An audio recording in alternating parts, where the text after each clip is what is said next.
Hey, what's up, guys? We did it. We're back on another Saturday morning. We're going to learn and grow together.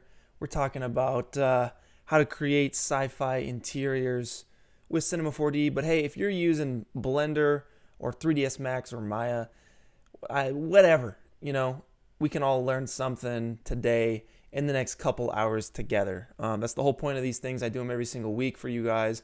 And we just create some cool stuff, and we learn a lot of cool stuff together. Because there's always stuff to learn. As soon as you realize, like, hey, I've learned everything there is to learn, I apologize, because we got a lot to talk about. We're gonna be making or recreating this awesome photo by photographer Joe Nishizawa. He's one of my favorite photographers of all time. If you Google this guy, he has some of the most incredible industrial photography. Let's see, Nishizawa, and you might have seen some of his photography around, specifically this one right here of like these giant sewer tunnels in Japan. But man, he just has like the coolest stuff. That's Joe Nishizawa. So we're going to be recreating one of his photographs here. I'm using Octane. If you guys, for those of you who are curious, a lot of you have probably joined me before on these adventures, but we're going to try and recreate this photo from start to finish on the stream, all right? So grab your coffee or your kombucha or your Mountain Dew, whatever you guys are drinking, and let's dive in. So if you guys aren't subscribed already to my channel, definitely subscribe, because I do this all the time. If you like what you're seeing, then let's get notified. Let's get notified of when I'm coming back every single Saturday. I do not miss a Saturday unless for whatever reason I'm sick or whatever. I think I've missed 2 over the last 6 or 7 months. But thanks for joining. Hey, we have our boy Dinkle Winkle here in the chat. He is moderating, so don't spam, all right? Don't be a butt, because Mr. Dinkerwinkle will find you. He will track you down and kick your freaking virtual self out of the chat, all right? So just go easy, all right? I'll do the best I can. Constantly looking over here. Onseno, I see you. Thank you very much. You guys are awesome. Thanks for joining. And yeah. Last bit of announcements here. I'm going to be away next week. I'm going to Yosemite for some camping with a couple of the guys from Corridor. So we're going to be chilling, doing some film photography and camping. So I will not be live streaming next week, but I will be dropping a video for you guys about how to get true motion blur out of After Effects. If you just toggle the motion blur option, you're gonna get some like faded out motion blur, and it's not the best it can be. And it's actually something that I learned from Andrew Kramer when he came to the Corridor Studios, and he taught us this quick tip like right off the cuff, and it blew my mind. And I want to teach you guys that as well. So that's going to be next week's video. It's a very short video, probably 5-10 minutes tops, but it'll definitely up your After Effects game if you guys are using After Effects. All right, without further ado, let's jump in. Ooh, you got that Sepwin got the 5 a.m. Club audiobook. Very interesting. I like how they make it almost a novel. Yeah, it's interesting. I've never read a self-help book before that was kind of had a fictional story to it with characters. So it's very interesting. A little cheesy at times, but interesting. Okay, so we want to create this photo. The first thing that has stumped me with Octane is interior lighting when it comes to a very dark space. It gets very grainy very quick, and we're gonna have to try and figure that out. But we'll figure that out once we get to the lighting step. All right. And last little bit here, I know that you guys all submitted your weekly challenge. The prompt was aquatic. We're going to go over all of those submissions. Well, we're going to go over the 5 winners at the end of this lesson. Okay, so stick around for that as well. I'll also be announcing this week's challenge. So, okay, like 5 false starts. Let's begin. So we need to model this room here. And I feel like an easy way of doing this would be to bust out just like a cylinder, and we're gonna get it going on plus X, and let's zoom in here. And again, guys, if you're using Blender or whatever, you can do this as well. We can follow along here, all right? All right, so it looks like it has 8 sides. 1, 2, 3, 4, 5, 6, 7, 8, right? So we'll do segments, rotation, we'll go 8. And we want to rotate this so that it's just kind of flat on the bottom. And there's probably some math involved to get this exactly right. What would that be? It was like 180 divided by 4. Is that right? How many like degrees would we need to rotate this? 22.5 perhaps? 22.5. I think that's perfect. Sweet. So I'm going to make, I think we can get rid of our height segments for now. I'm going to hit C, or you can press this button up here. We'll make this editable. And the first thing I'm going to do is go to polygon mode and just get rid of these end caps. I probably could have checked the box to exclude caps, but we're good. Next thing I want to do is scale up these sides here. I also have to reverse my normals. So let's do that real quick because we're going to be inside of this tunnel, right? So Control A and reverse normals UR. And I want to try and learn that shortcut. I don't use it enough. But now we can see that our normals are correct. You see that orange highlight versus the blue? The orange is what you want. That's going to make sure that our textures and our bump and our normals are all going in the right direction. All right, next, let's grab these sides. I'm going to hit T to go to our scale tool, but you can see it's being scaled all wonky right there. Hit W. That's going to change your gizmo to world orientation, all right? So we're going to scale these up. But we want these to maintain that 45-degree vibe. All right, so is there a way, if I select all of these, can I just... what's the best way to do this? I'd have to, like, scale this exactly. So if I scale this up, let's see. Let's go to object axis, coordinates. I want to scale this. What is this at? This is at 13.91. Let's try taking it to 20. And this will be 20 as well. Oh. So this needs to be 20. Ah, it's going off axis. And so is that. Okay. All right, so I think I need to adjust my gizmo. You see how if I go local orientation, it's all askew like that because we've rotated it. So what I'm going to do is use the axis center tool. Actually, no, I don't need to do that. I'm going to just enable the gizmo here and reset this back to 0. So now our gizmo is back to proper orientation.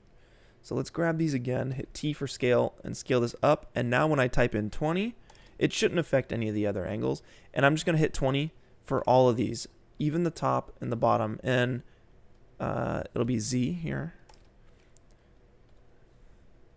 And that ensures that these are all being scaled correctly so that these angled wall panels maintain their perfect 45-degree angle. I think we can probably go like 22 on these just based off the reference image.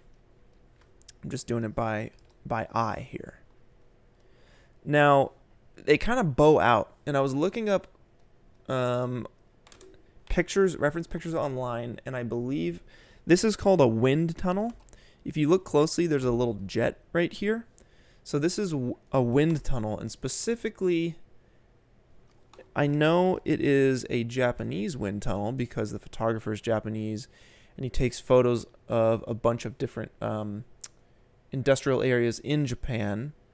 So I'm looking on Google right now, and I'm trying to find this specific tunnel. Now, I found it before the stream. I don't want to spend too long on this.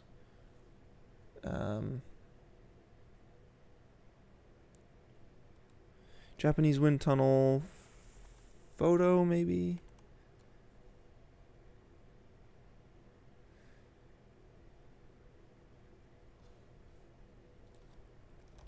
And then you got to search by color. Search by orange. And I still can't find it, and I don't want to waste any more of your guys' time here. One last little check. And it's all good. We'll continue to do it by eye here. No problem. Okay, so yeah, they kind of bow out a little bit. So I think what we could do is do a ring selection. I'm going to hit UL and grab all, or that's a loop selection rather. We're going to grab all those. And I'm wondering if we hold control. Right, so I hit E, and that's going to bring up the move tool. Hold control. And we're just going to make these different segments, and I'm just going to scale them up as we go. And I'm going to hold control again, E, and it's basically opening up like a funnel. Just like this, and then I'll do one more and really just open it up like that. And the air basically comes in from this larger area and it's forced into this tinier area, and that's how you get a nice like wind tunnel effect. If you ever gone between two buildings in an alleyway and you feel this breeze, that's because the wind is being forced into a smaller area, and that's kind of the effect here. So we'll probably want to do a bit of symmetry on this, so we want to get this exactly right on the other side. So what I'm going to do is hit KL, and I believe that is the knife tool, or no, it's the loop path cut. And by holding shift, it'll snap it to different parts of your edge here, or of your surface. And right down the middle, that should be 0, 0. And if I go to point mode, select all these points, they should be zeroed out on the X. Yep. Position, yeah, zeroed out right there. So I'm going to delete these points. And now it's starting right at 0, 0, right at the origin. So that means if I were to hold Alt and throw it into a symmetry modifier, it's going to duplicate it right there on the origin point. And that sets us up for doing a little bit less work, which is nice. If I throw the symmetry into a turbo smooth, it does one thing we like and one thing we don't like. Based off of the reference, you can see the smooth, gradual kind of roll off here, right? And we're getting that here. But it's very, very angular when you look at it down the barrel. And the turbo smooth definitely, smoothed it out a little bit too much for us. So I found out from you guys, actually, that if you hit Q, you can toggle the subdivision surface on and off. And we're going to make some cuts, all right? So UL is loop selection. Or no. KL. KL is what we want. With the cylinder selected, we're going to make some cuts down the barrel of this thing, okay? So we basically want to just make some cuts like right in here, really tight. And if you toggle the subdivision surface back on, I'm gonna hit NB. Hold on, I was right the first time. NA. You see how it brings that cut? It sharpens it up a whole bunch. That's because we made some cuts along that little bit there. So I'm just gonna do this all the way around. KL. Zoom in, make those tight cuts, and technically we can do another symmetry on this so that we duplicate it from the left side to the right side as well. But these cuts take like 2 seconds. So we're just going to get in there and make those cuts. And you'll see that when I zoom out here and turn my subdivision surface back on, it's going to be nice and angular and smooth at the same time, which is exactly what we want. Wait, what just happened there? A little bit easier to see this way. Wait, what? What is going on?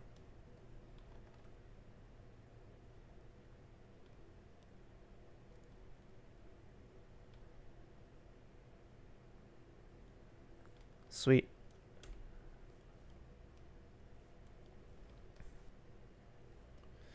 There you go. So it's smooth coming down this ramp, but it's angular when looking at it down the barrel like this, which is exactly what we want based off of the reference. So how's everybody doing in the chat so far? Are you guys following along? If you guys are part of the Discord server, it's a place for all of you guys to hop in and share ideas, get feedback with the community.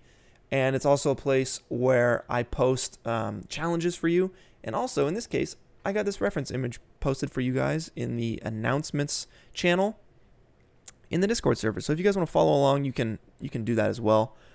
Probably should have mentioned that earlier on, but hey, it's all good. So yeah, thumbs up if you guys are doing okay, and we'll keep going.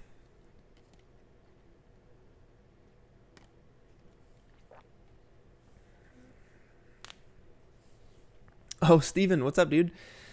Steven created a really cool Lego model of me. I shared it on my Instagram. And he's texturing that right now. Heck yeah, dude. Thanks for joining. It totally cool if you guys are just like working on your own stuff too.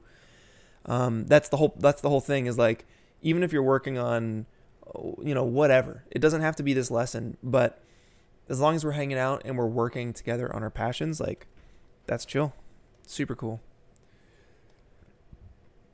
All right, so, yikes. Back in.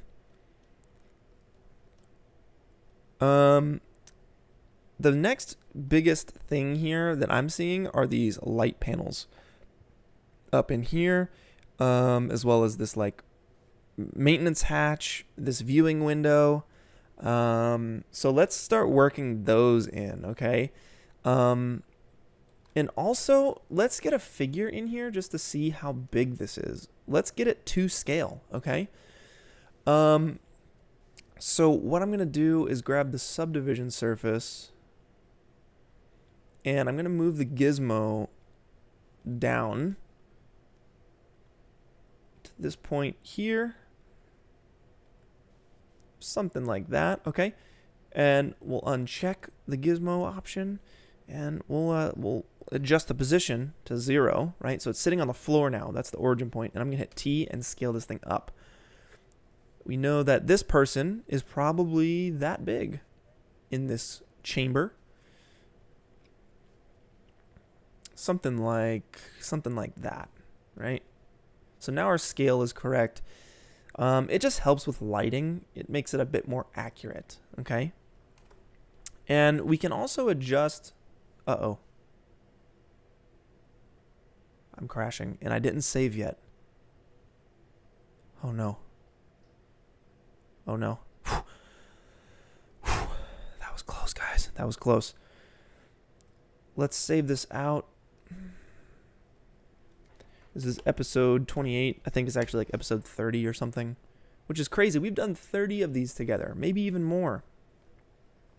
That's super cool.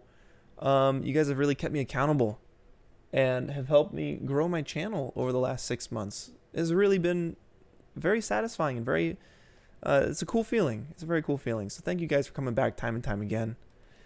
So yeah, we can, we're going to get our angle down here, something like this. Let's just bring a camera in here. So I got my Octane camera button set up real easily there. If you guys want to make your own custom buttons, you can hit Shift C, type in anything you want, drag it, and you'll see that little line there. You can drag and drop there.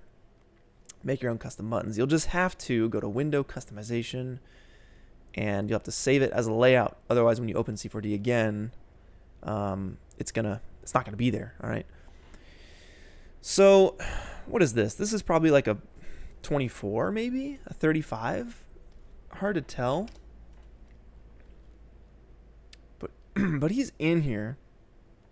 And the original image is actually framed a lot differently because this is just a small little picture of this image, of the full image.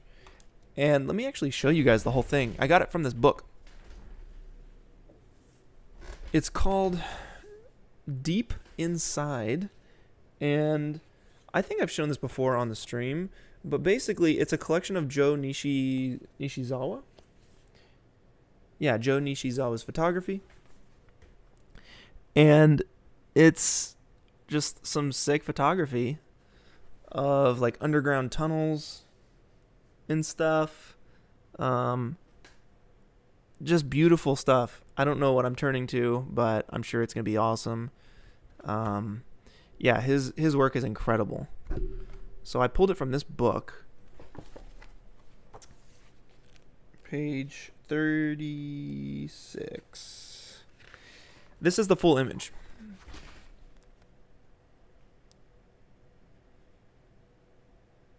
So the framing is really, really cool. But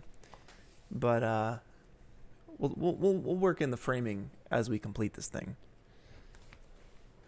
But if you guys want that book, I think it's available on Amazon. It's called Deep Inside by Joe Nishizawa. Absolute, like, incredible source of reference and inspiration. I have a whole lot of art books up here, and I use them just for that, like for inspiration. I like to collect art books that feature very unique locations versus just, you know, downloading images on Google. I like to have it in the book form because I can just bust them out and like sit down on the carpet and open them up and just get really inspired, feeling it, touching the page. I just love it. So yeah, always use reference. And art books are a great way to collect a lot of cool different reference styles. Okay, so I know we don't see the floor. We're at a lower angle. Something like this. And I'm going to hide the grid so we can go filter work plane, and that gets rid of the grid. And once we get some lights in here, the shading will kind of go away, but yeah, let's hop out of the camera and let's get these light fixtures going, okay? So let's go to the cylinder. We can turn off the subdivision surface, and let's see here. So this is our live side. And again, since this is symmetrical, it is on both sides. So maybe what I'll do, I'll do another bit of symmetry here. I'm actually going to cut it down the middle.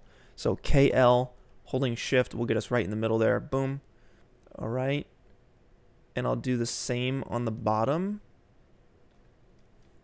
And I'm going to, let's just hide the camera. So that's this first little stopwatch at the top, that little light. Let's grab all of the vertices on the left side or the right side, doesn't matter. But we just want it to be cut right down the middle, just like that. And we want to make sure that this is at 0, 0. Basically, I'll show you real quick. So let's go to that symmetry, holding down Alt. I'm going to drop another bit of symmetry on it. But instead, I'm going to get the mirror plane is set to ZY. Let's try XZ. No. Z, no, Z, XY. Yeah, there it is, XY. Cool. Now there's this hairline. Okay, here, this is perfect. This proves the point.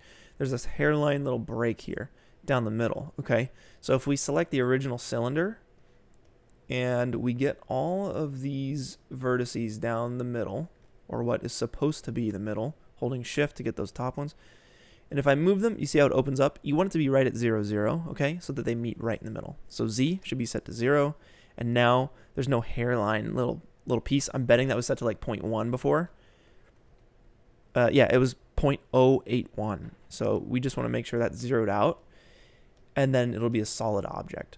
So now when we mess with our cylinder, it's all about doing less work, right?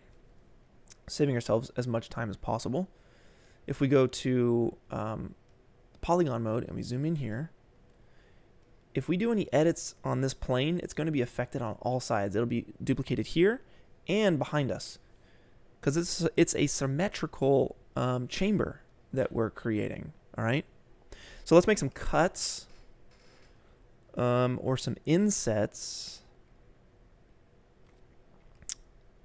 KL, holding shift, that'll take us to the 50% mark. Let's make a cut there, and I'm going to make one additional cut, and that almost does it for us.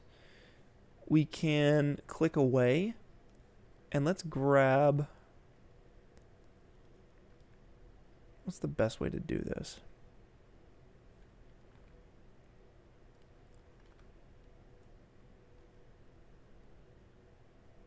I think if I just grab all of these, I don't feel like that's not gonna work. Let me undo and see if I can't like open these up a bit more. So KL again, holding shift. Okay, that gets us right in the middle. Make that cut, and then I think the distance, yeah, okay. So, but we want to affect both of those cuts. So number of cuts is 2. And the distance, I wish these could move. Yikes. All right, now they're crisscrossing.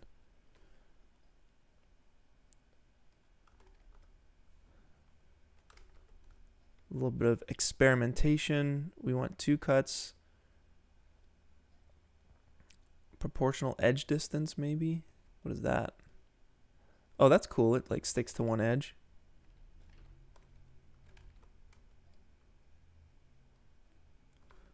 We'll set it to proportional again.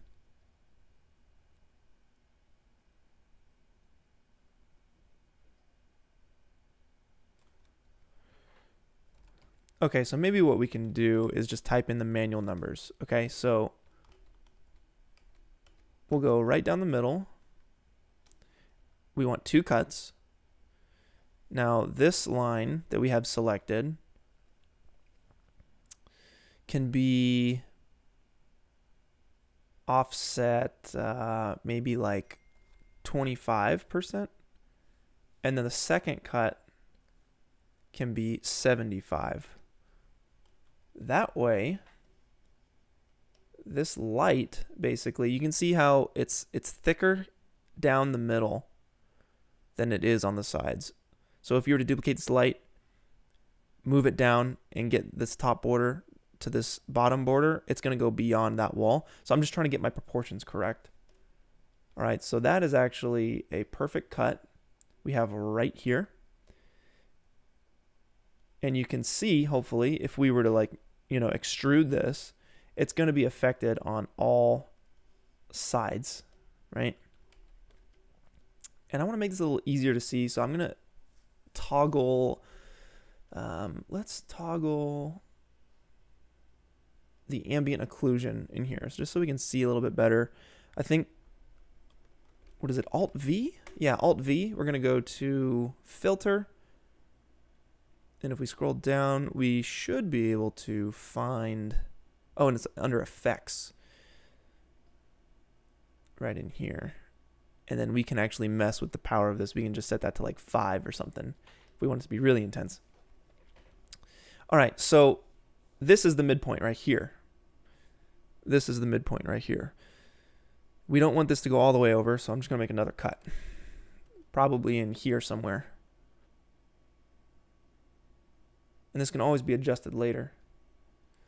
But now what we'll do is we'll just do a little bit of offsetting, insetting. Let's move in here. And I am going to extrude this back. So it's getting pushed back into the wall. Actually, you know what? I'm going to extrude inner first. So we'll do MW. And then MT for extrude. We'll push them back. Oh, but you know what? Here's another thing. We need to make a couple cuts down here to basically, let's see, let's do like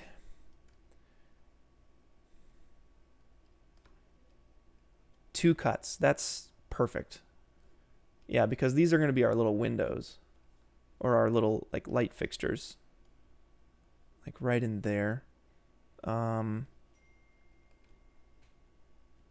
So we'll do MT to extrude inner. Sorry, MW. But notice, we actually want to uncheck preserve groups because we want these to be our little individual window panels. MT for extrude. That's going to push those back. Just like that. That gets us our lights here. And then maybe maybe another thing we can do to make this a no, that's fine. I think that looks really good.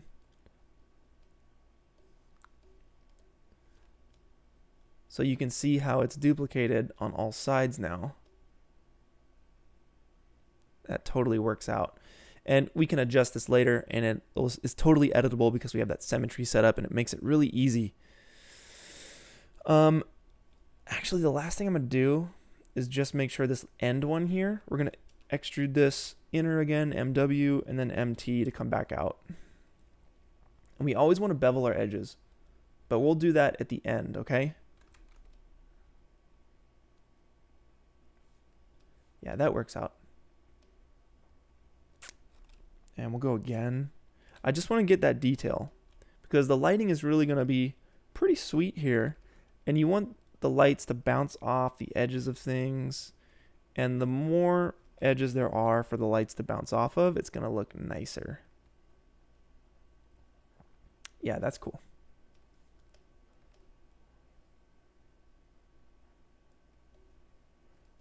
Because that's like our black panel here, right? And then lastly, Christian, what's up? Thanks for the super chat, brother. Christian asked, favorite sci-fi film? Mine is Blade Runner 2049. That is an incredible movie. I love Blade Runner 2049. Thought it was better than the original. Favorite sci-fi movie? The Matrix, probably. I watched Sunshine again recently. That was a really good one. Probably not my favorite. Alien is really, really good. The Thing, I don't know if you'd consider that sci-fi. Kind of sci-fi horror, but that's probably one of my favorites. The 80s one. Other sci-fi movies that I love. I thought Edge of Tomorrow was really good. Children of Men is, whoo! It's like light sci-fi, but it's incredible. Arrival was incredible. Same director as Blade Runner 2049. Lots of good ones, guys. Lots of really good ones. Okay, I just want to add one more bit of detail in here. So this, let's see. I want to grab, what's the best way to do this? So like these bits here. I basically want to, maybe it's everything along here. So I'm trying to figure out a way to make like a moat.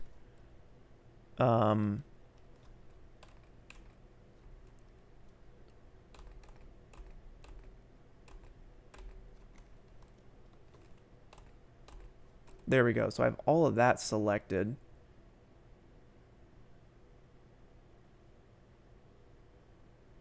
And I want to, maybe I have to do it with cuts again. KL, I'll go one here, one there, and then one there. Cool. So now,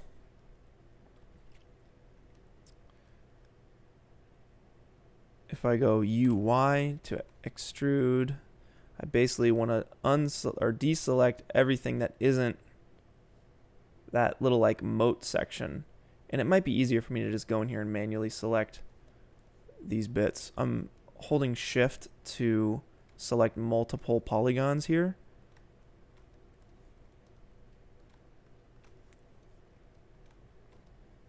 And this will actually allow me to extrude, so MT, and I'm going to just push this back and inset that into the wall there.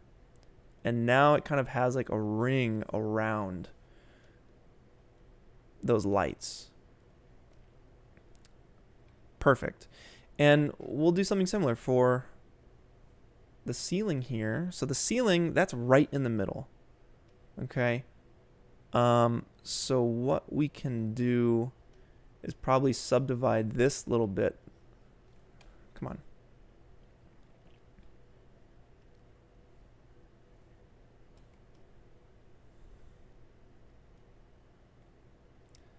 Subdivide, I think, is US. Yep, we'll grab that guy and we'll just push him back into the wall like that. Now it's leaving this little like this little plus thing that I do not like at all. So I wonder if there's a way to get rid of that. Create caps? No, that's not going to do it. Preserve groups? No.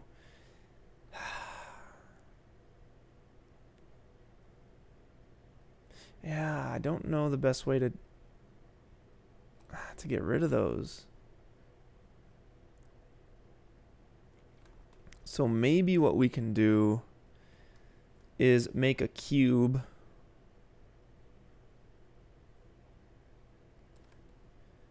and make this thing so thin you can barely tell it's popping out of the wall here. I'm gonna make it editable. If you guys have a way to fix that like little flimsy little bit there, I don't know the best way to describe this. This here, this nasty little like leftover fin. Do you think I can just delete these polygons like this? Hey. Yo, that works.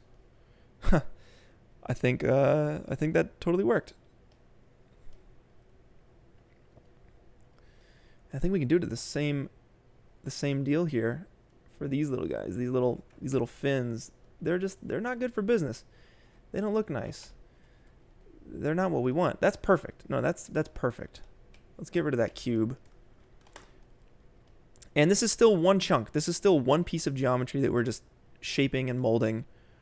I feel like this needs to be smaller, this cube here. So what we can do is grab, let's grab this edge here. And let's just move it in a little bit. And you see how the symmetry is really helping us out there. And we're going to move it in until it hits like, let's just call it 15. That means we're going to need to grab this one here and move this in until the Z is until the X is 15. And that will be a perfect square. We kind of have this weird vibe going on here, but I think that is okay for now until it's not okay. But I think that's chill. We can always make it larger later. All right, let's take a moment for the chat here. Thanks for stopping by, guys. Who's hanging out with us today? Who do we got? Any questions that you guys have, too? I'm going to scroll up here and read. pwnisher, could you do a 3D modeling challenge with Ian? Yes, I would love to do a 3D modeling challenge with Ian. I think he would totally be down for that. Ian Hubert. I've talked about him here on the stream multiple times before. He's incredible. Such a talented dude. I really, really, really want to do collaboration streams with people. I want to have people on. There's a concept artist who worked on The Last of Us 2, who I would love to have on while I create an image and he gives me like tips and direction on my style and on my lighting and my framing. That would be so cool. That'd be I've talked with him on Instagram a couple times. He's a fan. He's down. But I hadn't asked him about coming on the stream yet, so I think he'd be down. I think that'd be really cool. What's up, everybody? How's it going? Yeah, thanks for joining, guys. Thanks for hanging out. Yes, we're trying to get Captain Dissolution on VFX Artist React. He just lives all the way across the United States on the other side. So next time he's in LA, oh, it's gonna happen. Alejo, thank you for the super chat. He says, do you have any stock photo sites for CGI compositing? Stock photo sites, do you mean like stock images, or do you mean like textures? Because there's texturehaven.com, that they have free textures. Modelhaven.com, they have free models. HDRIhaven.com, they got free HDRIs, and they're like top notch. Official Fixo says, pwnisher, so inspiring to see you shaping this one object. I find myself bowling everything, not using symmetry, etc., adding just other objects. Yeah, it's a fun, quick way to work. The symmetry method definitely takes a lot of the pain and anguish out of 3D modeling, so definitely use it when you can. Have I watched Akira 1988? Like the anime? Oh yeah, super good. One of my favorites. The story's a little weird. I feel like the last third of the movie, it gets a little confusing, but Clint and the Corridor crew needs to watch Kung Fury for VFX Artist React. That's not a bad idea. Kung Fury was pretty sweet. I would agree. I would totally agree. You guys are doing good, man. The chat seems really chill. I don't know if Deeren had to kick anybody, but I don't think he had to. Oh, the symmetry knife? What is the symmetry knife? I have so much to learn. So much to learn. Okay, not God says, would you do a tutorial in the future about toon shading using Arnold or Octane? Totally. I've just never messed with it. I kind of just stick to what I know. And it's tough. You know, it's like for me to be able to learn something new, I have to take the time to learn that thing. You know what I mean? And I'm learning a whole lot of different stuff. But I want to keep this entertaining for you guys and educational for you guys. So I tend not to like dive into stuff I don't know too much on the stream. I know that Chris Schmidt has Rocket Lasso, and he does his Cinema 4D streams, and he's constantly experimenting. So he's a really good resource too. If you guys are trying to learn more about the technical side of 3D modeling, Chris Schmidt is the man. Very, very knowledgeable. All right. Let's get the next little bit here. This viewing window, which maybe is on both sides. It's probably not on both sides, I'm guessing, but I don't think we're going to see that other side based on the angle here. So, is this when we make things editable? No, not yet, not yet.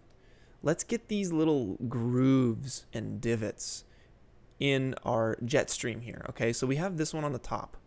So let's knock that one out. I'm gonna take my cylinder and I'm actually going to undo that scaling that I did. All right, I'm gonna leave it that way so I can get some uniform cuts in here. KL, we'll get in here, KL. That's our loop path cut. And let's go, I'm holding shift. Let's get that last notch there. Holding shift, let's get that last notch there. So they're lined up perfectly. Okay, and then I'm gonna zoom in. Let's do right here. Let's get that first notch and that first notch. So now what we can do is select, yikes, what's happening? I don't understand.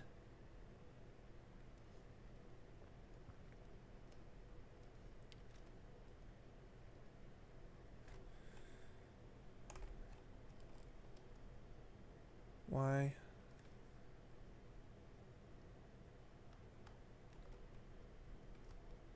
Huh, why is it selecting? I don't know why it's...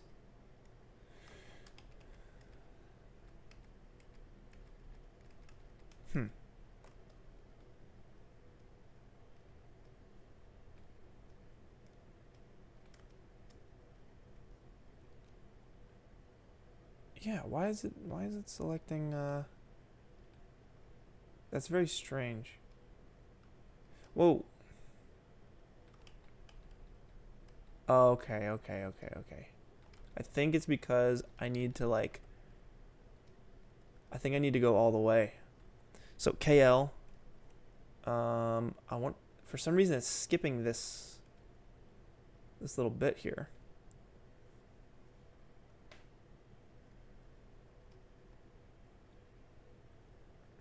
All right. Time to do some doctor work here. I'm going in. Undoing these cuts. I think it was a subdivision that messed me up. Yeah, it was that subdivision that messed me up. So I need to just make proper cuts all the way down the line right there. Okay, so then now I'm gonna go in and let's do this top hatch proper here. We'll do MT for extrude. We'll extrude that up. Notice it's going negative 0.5 inches. Yeah, not negative. Negative 0.5 inches. Okay, and then we're gonna extrude inner a little bit, and we'll go 0.5 inches. We'll extrude it back to point.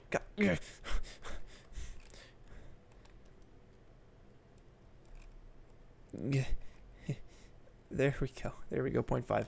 All right, sweet. So now we have that like moat, and that's going to give us that hard line. Okay, and now we're going to extrude inner again, and we'll extrude negative 0.25 or negative 0.2, and that's like our paneling.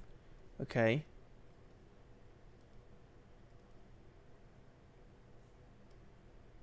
And it's doing it to everything versus just the hatch. So maybe that's the best way to do this.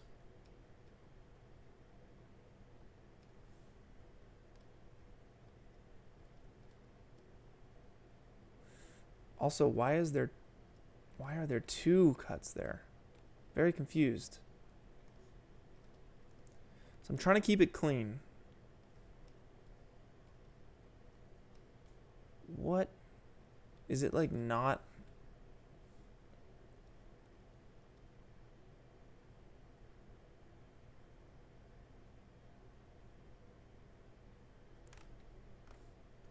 Yeah, very confused.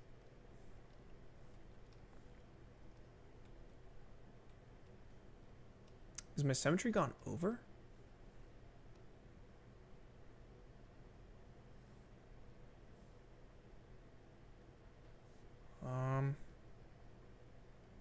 No, it should be fine.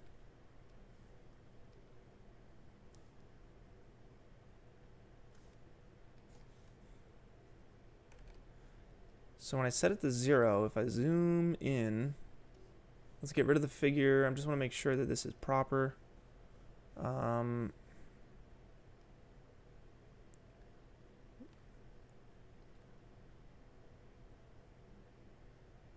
Oh, it actually snaps. That's cool.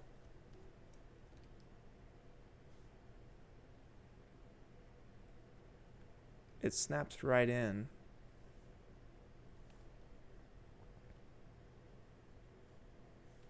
Let's set this to the negative Z. No, we'll undo that. And let's just come back in here and see if it's normal now. Yeah, now we're good. I think I just had to make sure that my symmetry was right on 0 and snapped together. All right. So we've learned that we can just delete these little fins. And that will clean up our edges there. So I'm probably going to leave this for now and come back in once we make this editable. Let's finish up the rest of our symmetrical adjustments, okay? And then we'll come in and do that detail adjustment that isn't symmetrical. I'm going to make this outer ring again. We're getting back to it. We'll go there. We'll go there. So we made our cuts. Now, let's zoom in. And hopefully, we're not going to have this issue now where, so one there and one there. And it looks like that is actually a bit more proper. We'll select these. Yep, now that's normal, okay? So this is all problem solving. All of 3D modeling basically is just problem solving.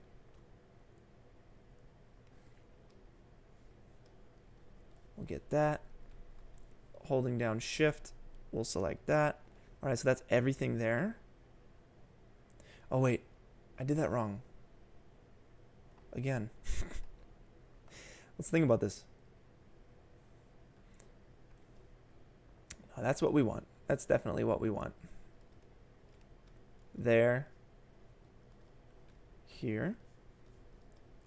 And here. Sweet. So now when we extrude this, we can go negative 0.75 inches. We should get a square drawn around all of that. Yep. That works for me. That makes sense. It looks a little rectangular for some reason. So I might have to, let's take care of these fins first. And then we're going to bevel everything at the end. And it's going to really make the edges catch the light. That's definitely something that you guys want to do more of, is bevel your edges.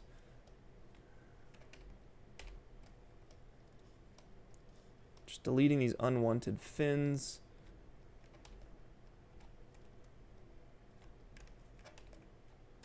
There we go. Now it's, if we filled that up with water, the water would flow freely around everything. And then let's just adjust these two edges.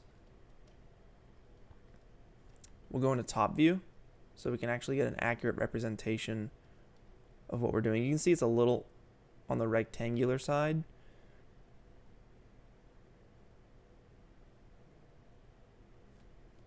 So I'll actually select all of these here, all of these straight lines, and then we'll deselect these verticals, and then we'll just bring all of this down.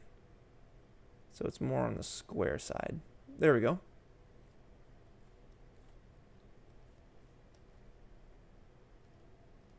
And I guess it'd be the same for our, I don't know how that got rectangular on us. We'll do the same here.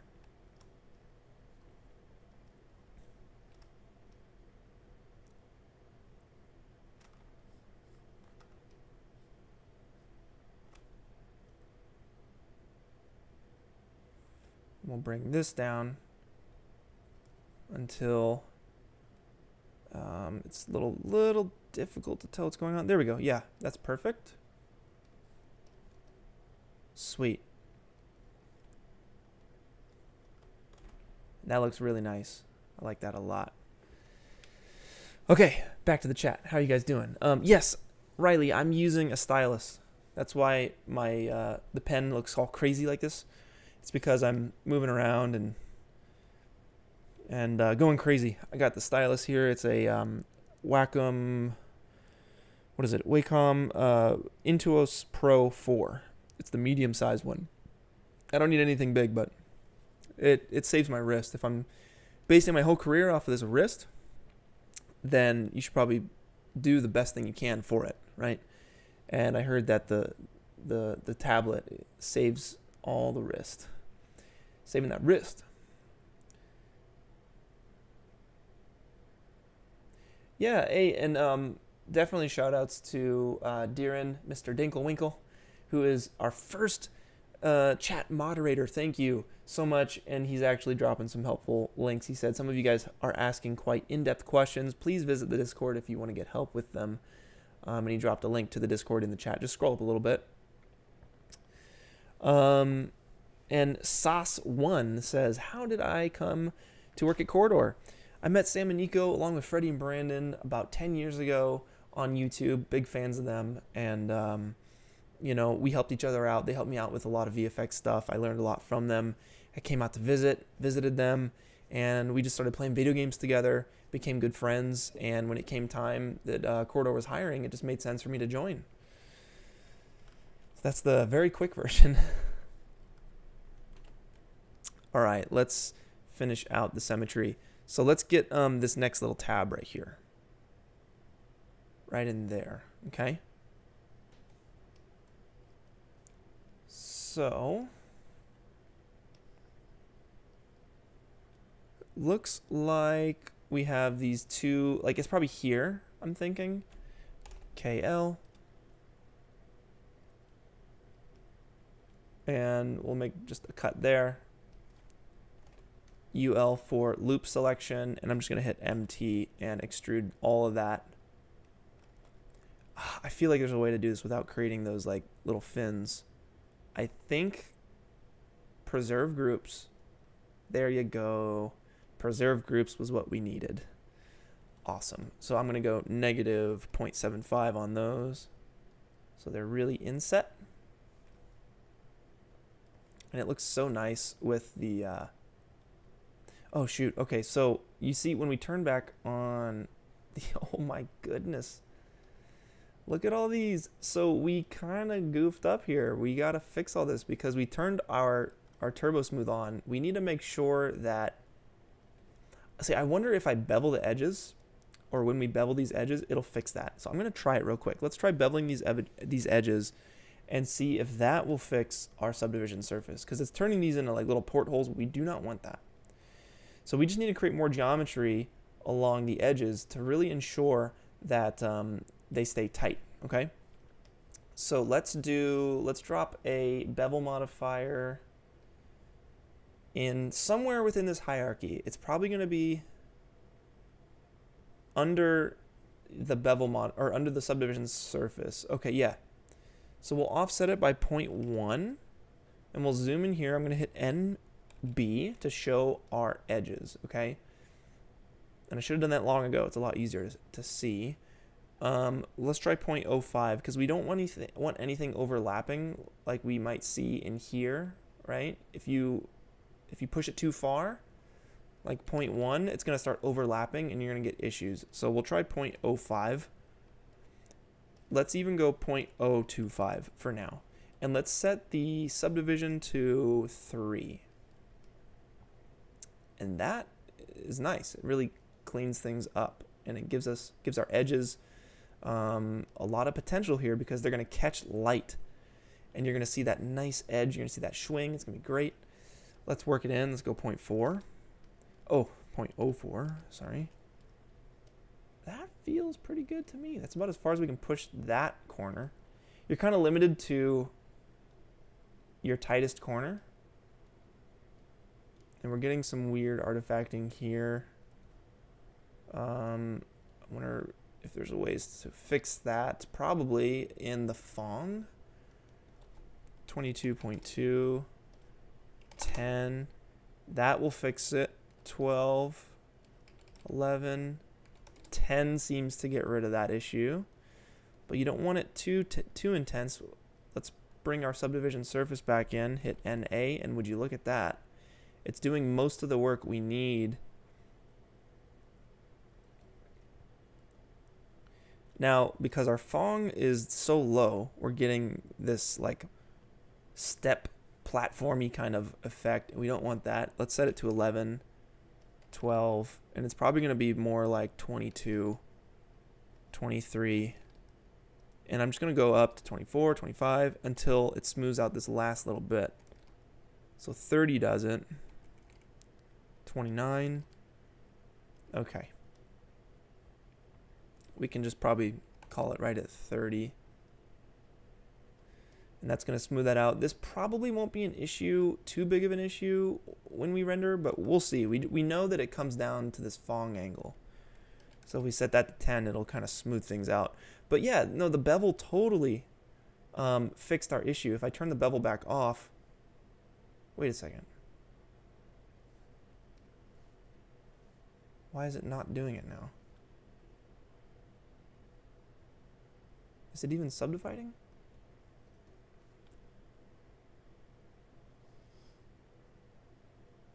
Oh, let's get this back up to 30.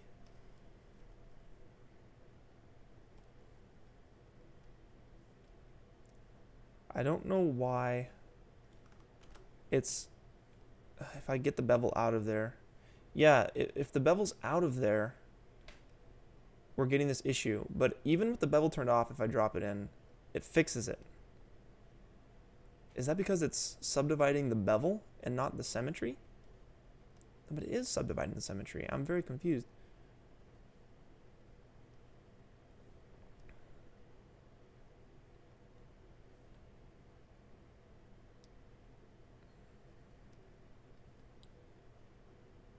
Interesting. So it's all about problem solving.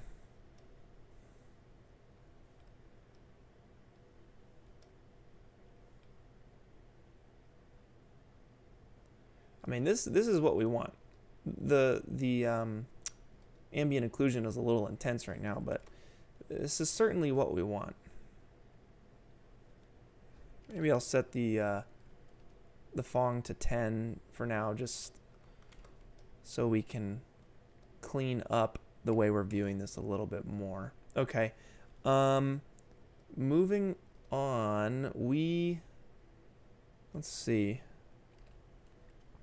We're close. We're getting very, very close to knocking this out. And this is all adjustable. So if we want to do a loop selection UL right here, I would want to adjust this from the midpoint. So I would move the anchor point to 0 on the Z. And we would scale things down from there. And that would just kind of tuck that in a little bit.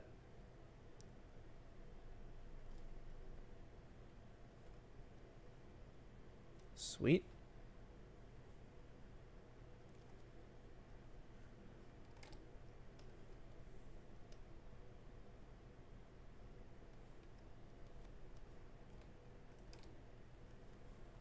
Very nice.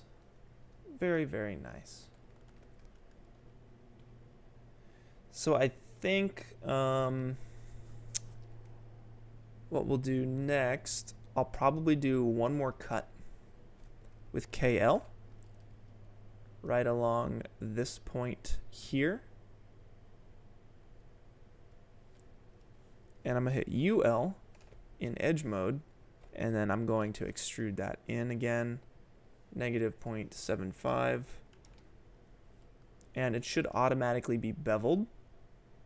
The edge, yep, these are automatically beveled, which is perfect. It's just what we want.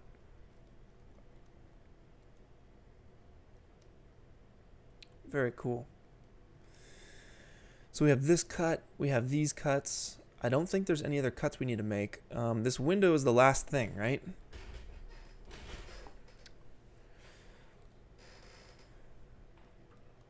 All right, so I think we're in a position where we can make this editable now, because we're going to get into window detail and this hatch detail, which it's symmetrical but not symmetrical the way we have it set up. It's symmetrical from left to right, but we have left, right, forward, and back symmetry as well. So I'm going to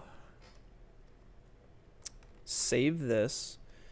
Let's go ahead and control drag the subdivision surface, and I'm just going to call this copy.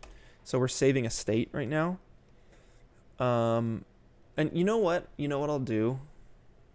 Instead of doing that, I'm just going to save a new iteration. So episode 28 V2. So we can come back to that V1. And just to make sure, I'll save that. And back in. So if we ever need to come back to what we're about to do here, we can. I'm going to hit C on the symmetry, and it's now one piece. So I can get rid of the symmetry and we can do any edits we want. We no longer have symmetry set up, but that's okay. I'm going to get rid of the ambient occlusion. It's really chunking up our viewport frame rate here. I mean, our frame rate's a little chunked anyway, but that's okay.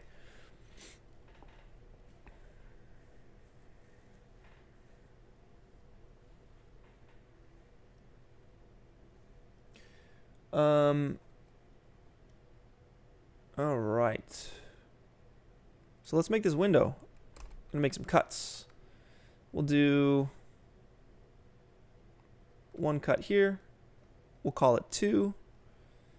And we'll offset this to maybe 75%. And the second cut right there, we'll call that 75% as well. Or negative 75. Wait, what's the best? Let's try that again. 2 cuts. One of them's at 75%.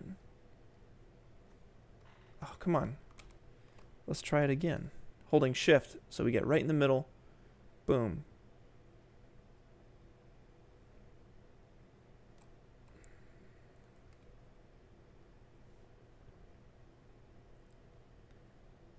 $75, and maybe it's 25.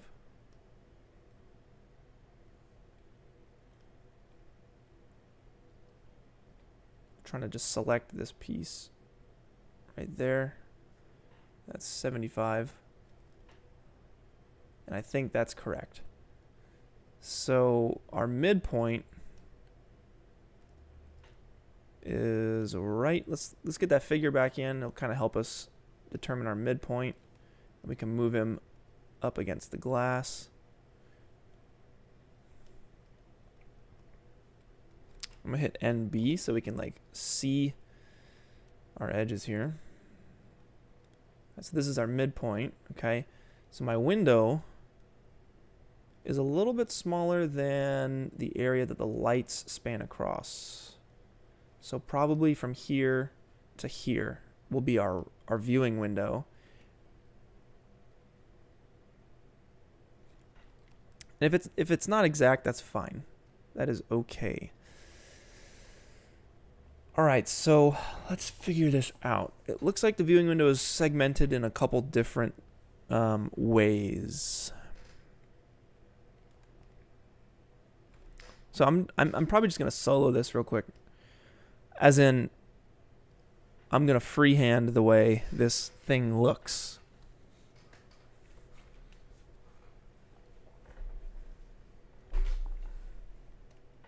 All right. So let's make that moat, that window moat. So we'll go negative 0.75. I'm going to extrude inner. And we want to preserve groups. We want this as one whole thing. And we'll extrude back out to 0.75. So this is flush with the wall now. Okay, so now we have like a little inset frame. Let's go ahead and inset this further. So MW for extrude inner. We'll scale that in. So now we have a window frame. And now what I'll do is I'll just select a couple of these pieces like that. That's cool. And I'm going to extrude those. So MT, we'll push those back, and this will be our window. Just like that. And technically, there's stuff going on in the window, but I don't think we need to model too much of what's going on in the inside for now, at least. We can save that for later. If we really need to come back and work on that, we can. Let's make sure our bevel modifier is still working, and it looks like it is. Yep, looks like it's doing a good job. Cool. I might just leave that pretty blank here.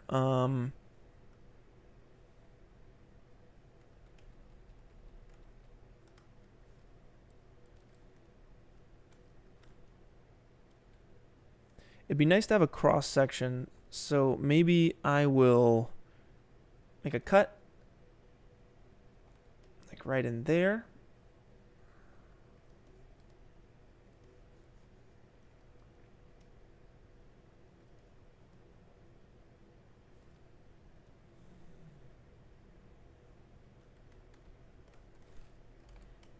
And I basically want two window frames on like the top and bottom third. So this line here we can push to 75%. Yep. And then we'll select this one and we'll push this to 25%. And that way we kind of open up our viewing window bits a little bit more. All right, so to make those actual, let's see, problem solving.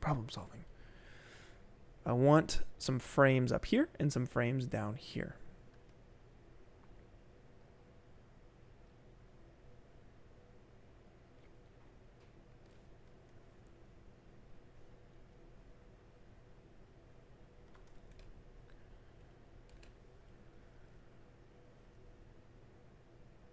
Maybe something like that. And we can grab these guys.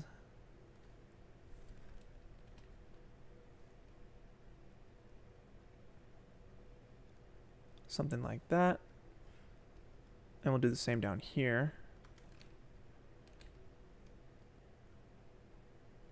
Cool. And then now we should be able to push our window portions back into Z space.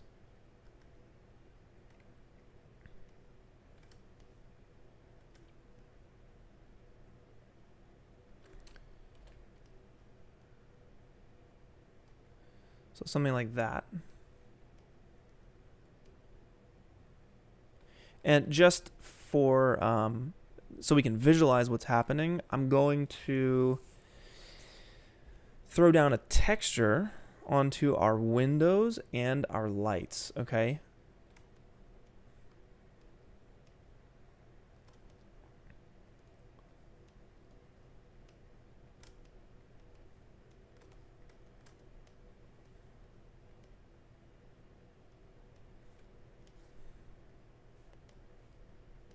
Awesome. So now we can actually kind of see what's going on. And again, we're having some weird deformations in our geometry because of the bevel modifier.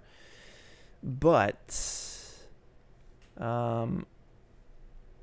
probably don't have to worry too much about that for now. We can always fix that later.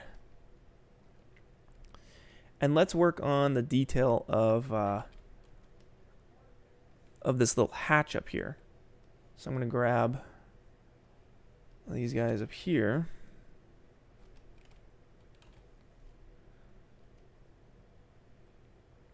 We'll extrude inner. Extrude 0.5. And we'll extrude inner again. Extrude up. Cool. And we can probably, like, it looks like there's a pretty detailed piece of geometry here in this hatch. We might be able to skip that for now, or do it with, like, just do it in the texture. You know what I mean?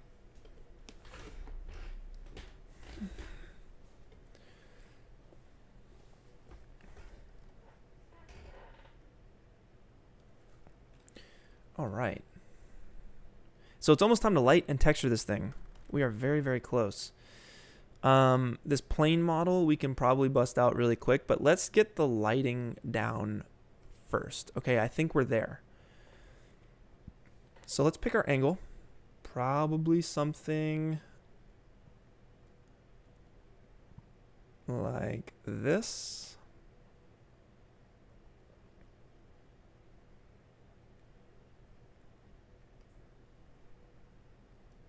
Cool, and let's give it a render.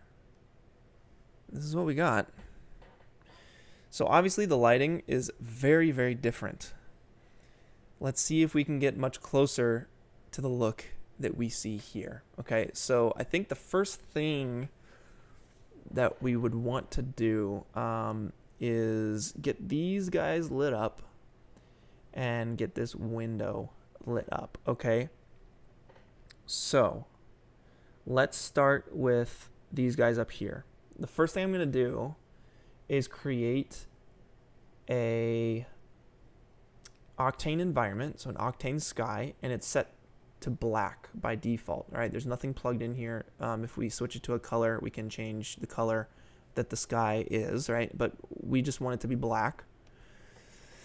And then we want to plug in lights up into these little LED panels. So there's two ways we can do this. We can either we can start with an emissive texture.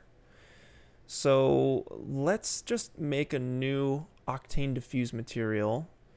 In your live viewer, if you go to materials, you can create that this way.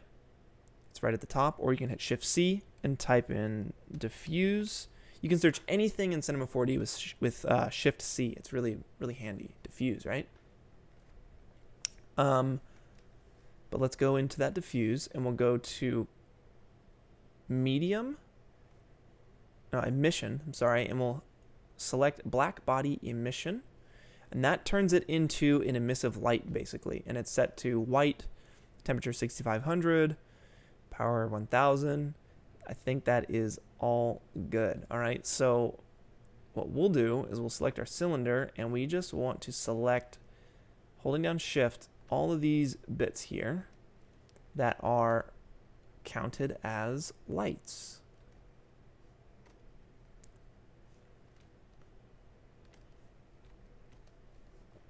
I'm gonna come around this other side. I think I forgot. Yep, that bit and that bit. Okay, so we'll add that. We'll just drag and drop that on, and now you can see, kind of looks like Star Wars. Pretty sweet.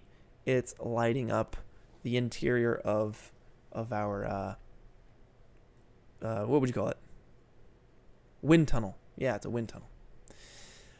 Now, as for the room, instead of an emissive, I think what we can do is actually throw a glass specular material on here. So we'll do specular, and I'm going to select all of these guys here, and we'll apply this glass material, and we're going to shine a light through it, okay? So let's go ahead and apply that material. So it's glass now. We can see through it. Let's go ahead and get rid of that original material. And let's go ahead and create an Octane area light. We'll bring that right up to there, scoot it back, flip it around. So it's a 180-degree rotation.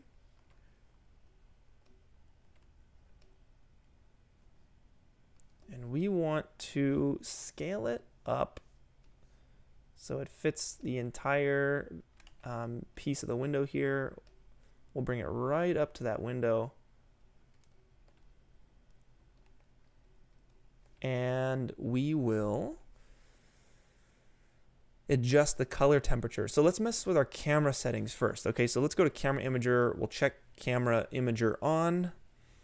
None of these, I feel like none of these settings are gonna work or change because we are set to ACES linear right now. So I'm actually gonna hop out of that. Let's go HDRI, no, HDR tone mapped. Yep, and I like Kodachrome 25. That's a real nice one. We'll check neutral response so it doesn't mess with the color. Gamma we'll set to 2.2. And it's totally looking like a Star Wars scene right now. Pretty sweet. So these lights here are certainly tungsten lights. So let's change the color temperature to 4200.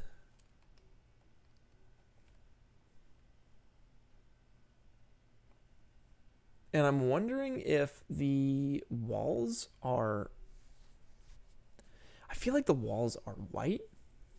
It's hard to tell. Like, what are we white balanced for? Because you have orange and blue in, sorry, you have orange and blue in this image. So it's hard to tell what we're color balanced for, or if these walls are just straight up tinted, you know, like in that tungsten color. I feel like these guys are white. Your white balance is here set for their helmets and stuff. So maybe these walls are a bit on the orange side. Interesting. Let's grab a material from Quixel Bridge and see if we can't work in the lighting and the feeling a bit more, okay? All right. Yeah, this is gonna be nice and shiny. We gotta definitely make this thing shiny. So let's go to surfaces. I'm in Quixel Bridge, a fantastic company. Quixel is incredible. They've changed the game when it comes to 3D art on the internet here. So we want... Is it other? It's definitely shiny. Like it's not... I feel like it's like a metal or a plastic or something. Like it's not marble. You know, it's that shiny... Is it concrete? I feel like there's no way it's concrete. Let's try metal. Let's see what's up here in metal. We want treated metal, enamel sheet, something like this. Like that's close. That looks interesting. So let's favorite it, okay? And I'm just gonna keep scrolling down and see what we can find. We want something with some warped kind of normal texture here. There's definitely some imperfections going on, so we want to find something that isn't too clean.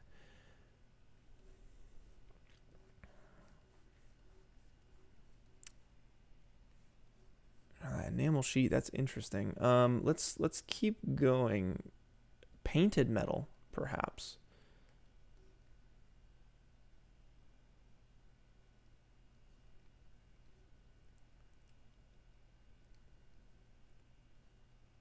This is all scratched. We don't want anything too scratched up. Sheet metal.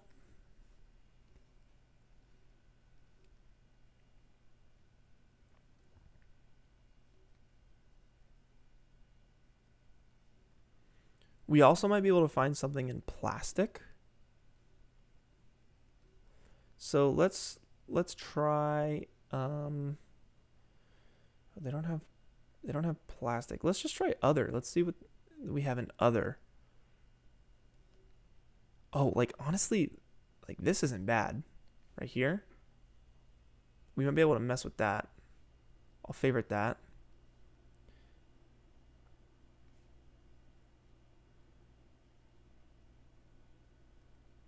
Ooh, Japanese tatami mats. That's super cool.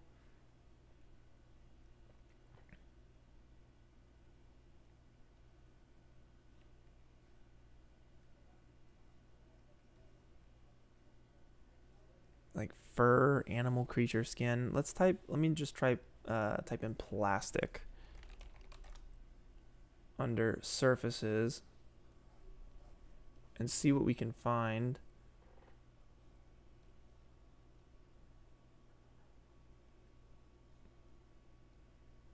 Then we might have to just mess with, we're probably gonna have to tweak something. We might not be able to find the perfect material here.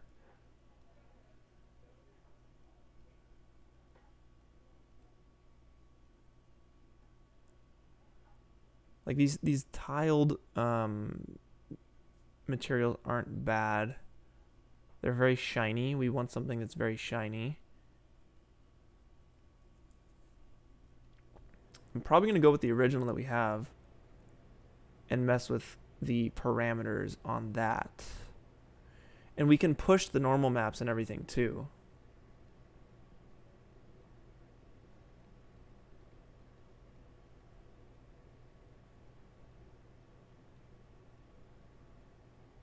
So let me try that. I'll go back to our favorites. Enamel sheet, okay. And let's make sure download settings 8K, absolutely. Let's download it. And if you guys have any questions, feel free to ask right now. This is a good time to answer questions while things are downloading.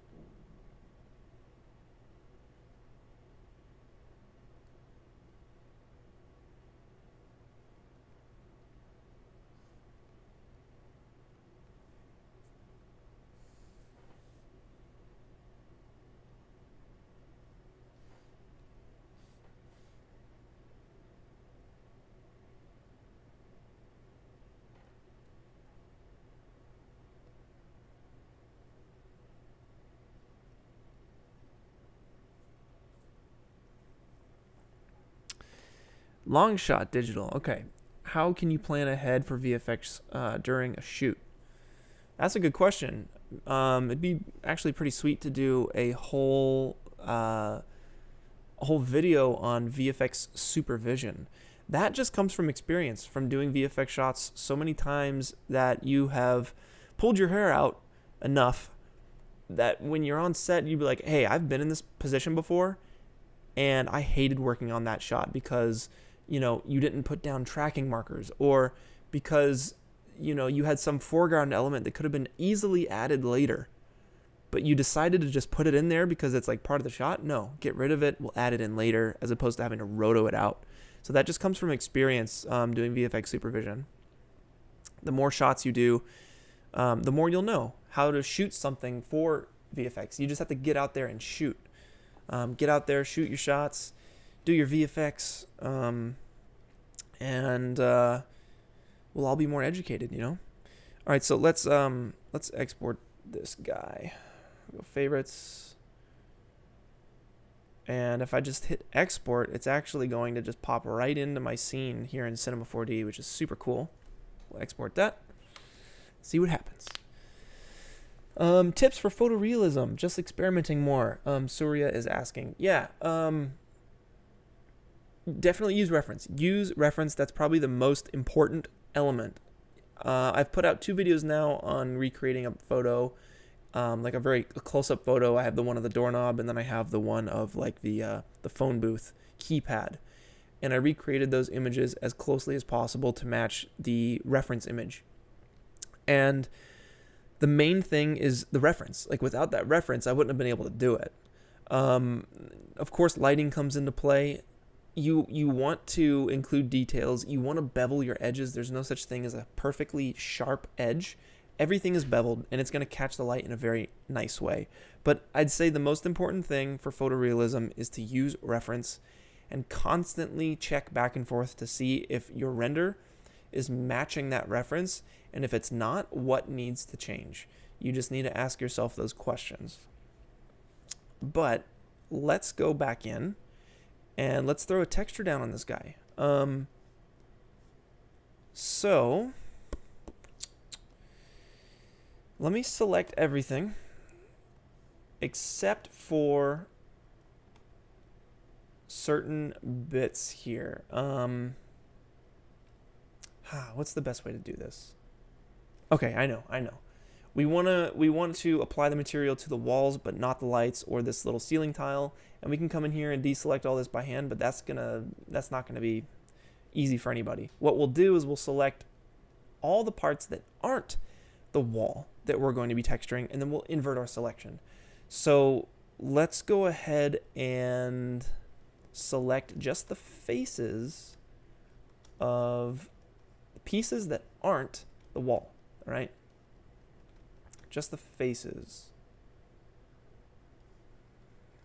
And it's a little bit more difficult now because we don't have symmetry going on, so our selection is going to take a little bit longer, but that's okay. And I'm actually going to start with these little bits here on the side. I'm holding down Shift.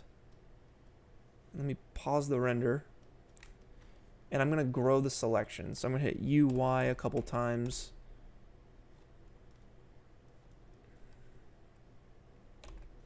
All right, and then I'm going to select this bit. I'm going to hit UI a couple more times. And that almost gets us to where we need to be. Then let's select these last lights here. And we're going to hit UI, which is grow selection. We're going to hit it a couple more times, and we should have everything selected that isn't the walls, or that aren't the walls. We'll get all of that. Okay, I'm going to hit UI a couple more times, and I was one off, but that's not bad.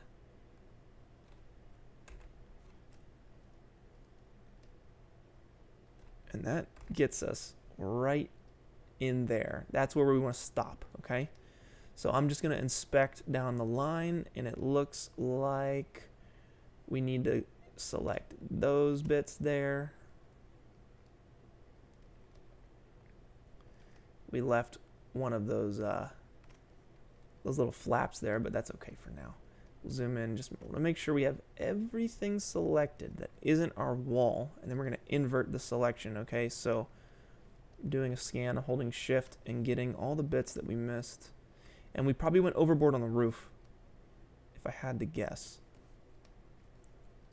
We did. So I'm holding control, and I'm just going to deselect all that. That's easy, right? Sweet. And the window, we forgot the window. So let's see. Let's go into side view. Now I'll stay here, and with my selection tool selected, I'm gonna uncheck only select visible. So I'm just gonna hold shift and just do a run basically around all of this. And that's gonna select everything. It doesn't matter if we can see it or not. It's gonna select all of the geometry that our mouse is washing over. Now we're probably gonna have to, again, get in here and like grab these bits.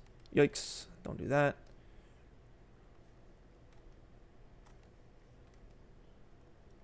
Again, a little bit more tedious because of the lack of symmetry here, but that's okay. The symmetry saved us a lot of time.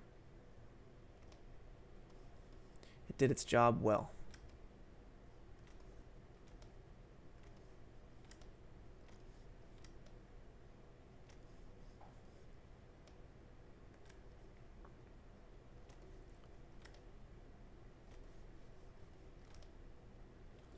Getting everything. So this isn't the entertaining part, is it? This isn't why you guys join the stream, is it? To watch me just select things over and over and over, because that's no fun. But I hope you guys are having a good time, because I know I'm excited to see how this final image turns out. So now, okay, look, we did it.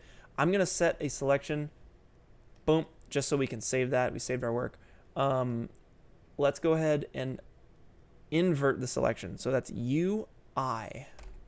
It's going to invert the selection. Now we have successfully selected everything except those bits. And you know what? I feel like it'll be faster to just do this the other way by selecting all this. But hey, we learned a thing today, so that's all right. And let's go ahead and drag and drop our material that we got from Bridge onto our walls. Let's render it and see what it looks like. It looks absolutely horrible. What is happening? Well, don't worry, guys, because I got the fix for you. We're going to go in to the material. Let's set it to glossy, and we'll set it to Octane. Let's go into the node editor and see what the heck is wrong. All right, I'm going to drop this here. And it has to do with the way it's being wrapped around our geometry, okay? And you can always fix that with the projection node in Octane. I know Redshift has very similar stuff. It's right in here, projection. And we'll pipe this in to all of the different textures.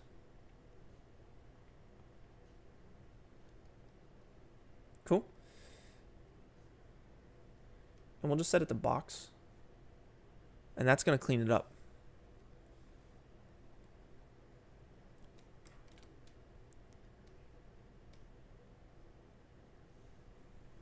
And let's just get a little bit more light in here so we can see what our material actually looks like. So I'm going to change that to white and maybe get rid of our lights and turn our emissive off so it cleans up a lot faster. And that doesn't look half bad in terms of mapping goes. Like, we're going to mess with the attributes here, but that's not the worst.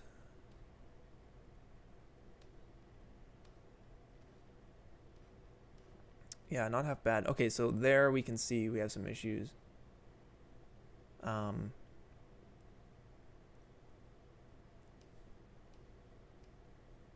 and maybe there.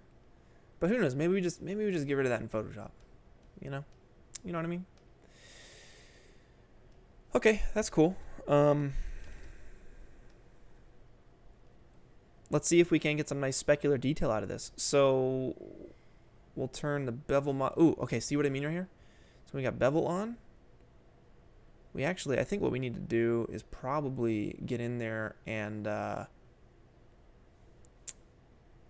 throw down like a black material on the inside of there. But let's go ahead and turn our lights on. Let's get our Octane sky back to black. And we'll turn our lights back on. Emission back on. Cool. All right, now what we'll do is we want to get these highlights that you see here in the reference. We really want those to pop, okay? So what I'll do here is let's go ahead and make our live viewer a little bit larger.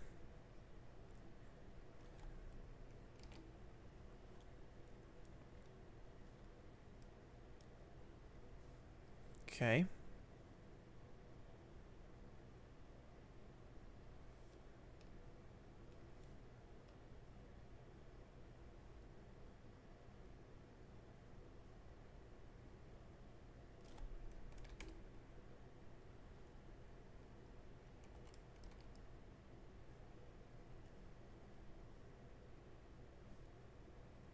And I feel like this is a little too angled. I want this to bow more like our reference.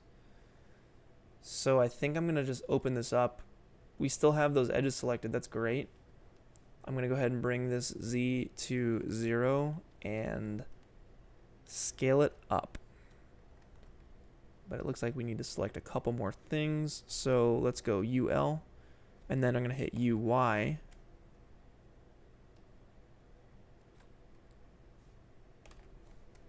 I don't know why it's going beyond like that. UL. Holding control, that takes us to the edges. And let's hit UY again. And that gets us what we need, okay? And then we'll deselect these bits and these bits. And now we should be able to scale this up with our gizmo at 0 on the Z.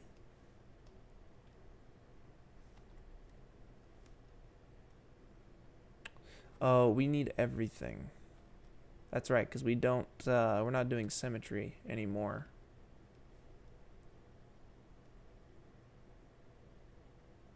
All right. So bear with me, we're gonna get those.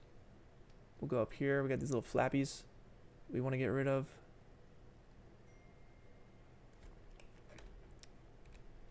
We'll get rid of those.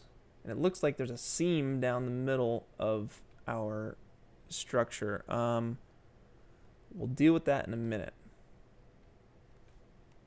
Let's go U, Y. And that's going to select everything. Loop selection. Holding control, we'll go to edge mode and we'll hit U, Y again. Or no, I'm sorry, not U, Y. Or maybe I was right. Yeah, UI is going to grow our selection.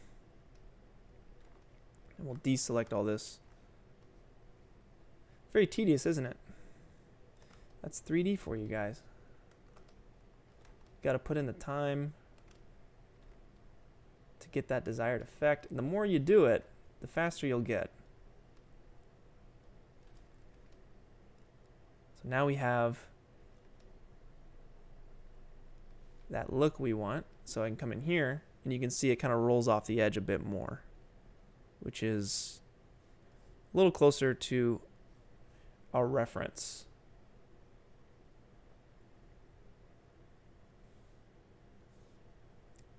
Just like that.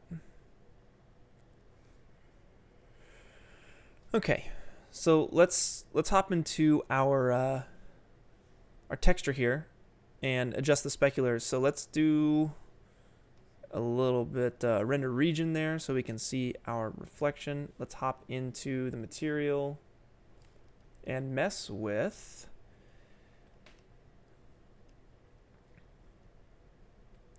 I believe it's going to be our roughness.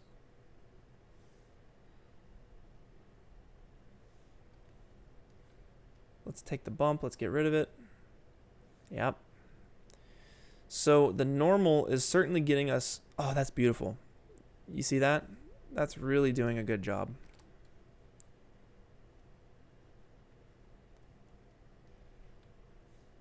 Let me show you guys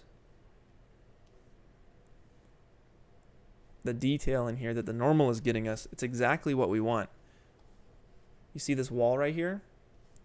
This is it. This is totally it. And that's coming from the normal map. I disconnected the bump because it was fading out our reflections. I got rid of the roughness map, which is washing out our reflections. And I'm just leaving it to the normal and the specular.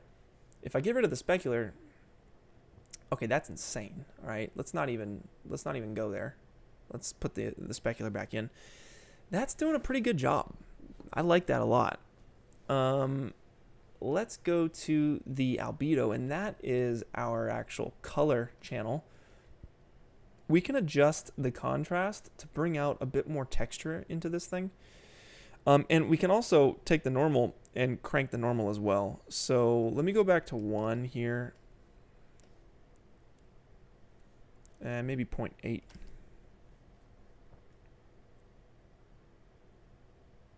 And the main thing that I'm seeing here, there's a lot of bounce light happening inside of this chamber, okay? And our image is, it feels pretty dark. So we really need to liven up this space here, okay? So I think the way we can do this, a couple different options. We can either take our emissive texture and the temperature we can set to, I think we can leave it, but maybe we take the power and we set it to like 300 or 500. And we can take the power of our light, let's see, of our Octane light,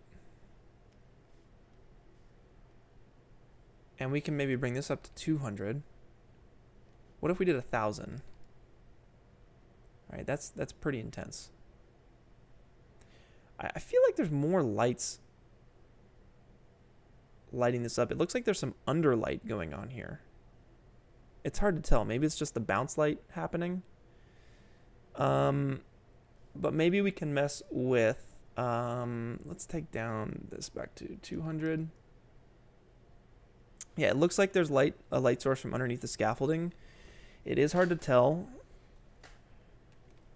Maybe there's little like spotty lights underneath that's helping generally like lift the scene. So maybe what we could do is throw down like an array of circular area lights. So if I bring this guy out, right, and I rotate it 90,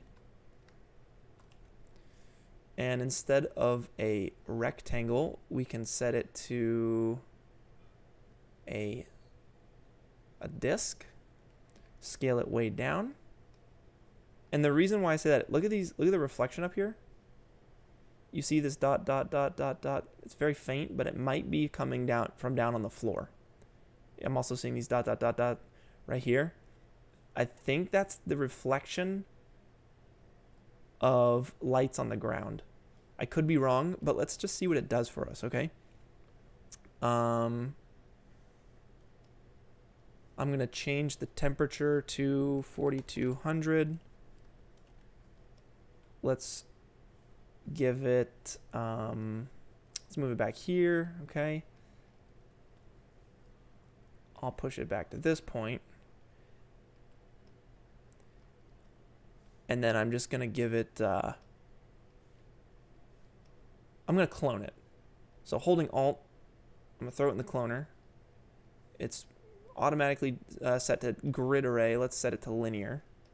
We don't want it going in the Y direction. We want it going in the negative X direction. We can get an endpoint. We'll find our endpoint probably right there. And we'll set it to endpoint. And then we can just do a count of like 10 along that little bit, okay? And then what we could do is probably take that cloner. We can set the gizmo to 0. Is that working? Now let's try that again. We'll set the gizmo to 0. That doesn't work.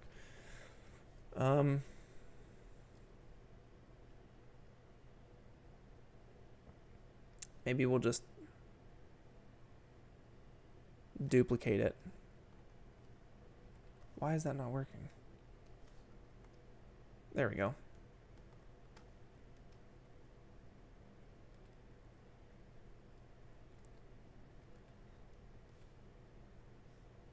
So that's certainly livening up the interior space. And I can take both of these and set it to like 200.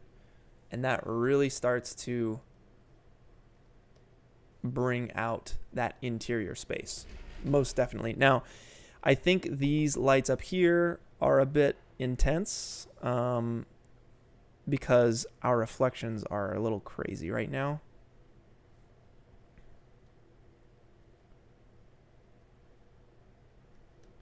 But we're getting there. I'm going to hide the figure for now. And I definitely want to adjust the back here. I want to see the back fall off versus cut off.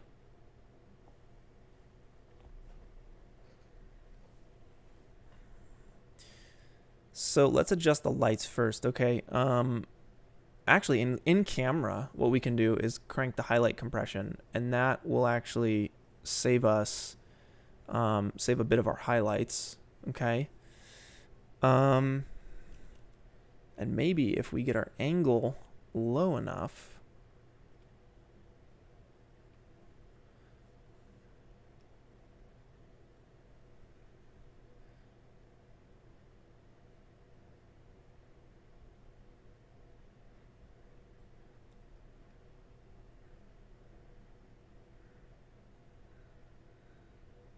that's looking pretty cool. I'm starting to dig this. Okay, one thing I'm noticing is we have a light here, or something that's probably not textured. Let me go to bridge real quick, because I tend to get a little distracted here, but let's go to decals, I think. Metal decals.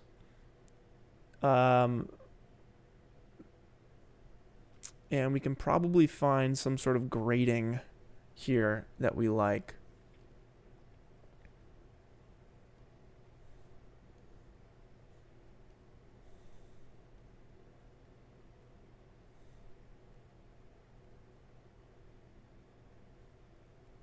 Like maybe this drain.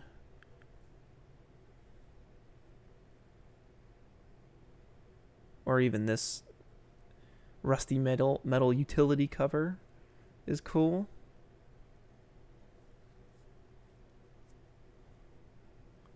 But let's go with the drain because it's a bit more uniform, okay?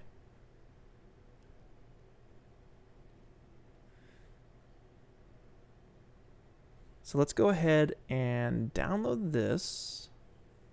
4K is fine. Let's download.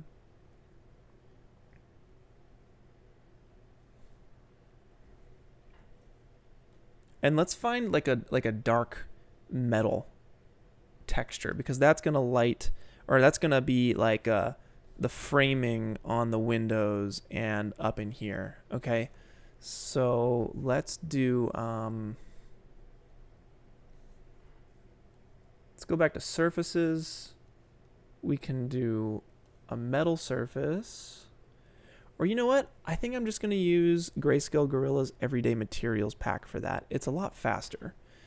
So let's go to Materials and open the Live DB viewer.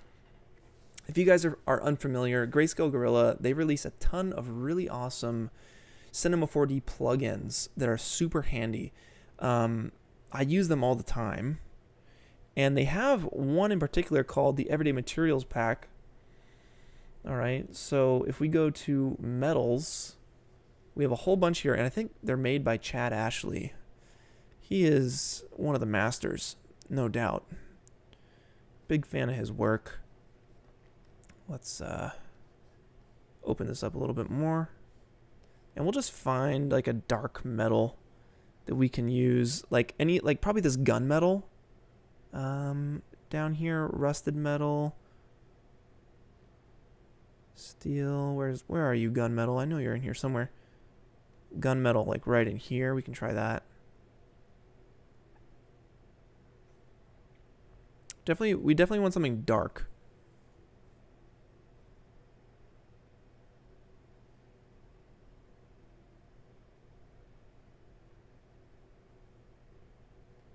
Let's go with that. So I'm going to right click it and just download that material. Cool. And I need to select all my frames. Okay, so let's pause the renderer. And let's go through here. Let's go through the cylinder and select all of the frames, okay? Everything that's going to be that gunmetal texture, okay? UL is going to be our loop selection, and it's a little intense right now, so I'm going to hit NQ to turn off textures. And then I think NC, yep, we'll turn off our lights so we can see a little bit better. And I'm just going to select these frames here. Holding shift to select the frames. It's going to get all of that good stuff. I got to do it again on the other side. But I also need to do it here on the windows.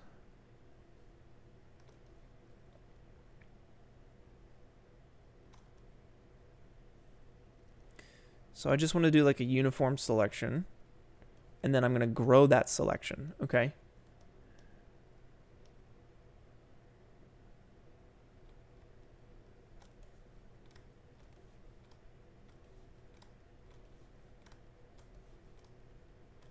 All right, so I'll hit UY.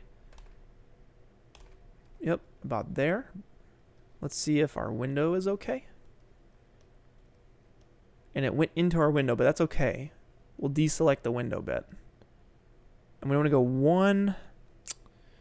We want to go one more on the window. Okay, so now I'm going to hold Control and deselect the actual window pane.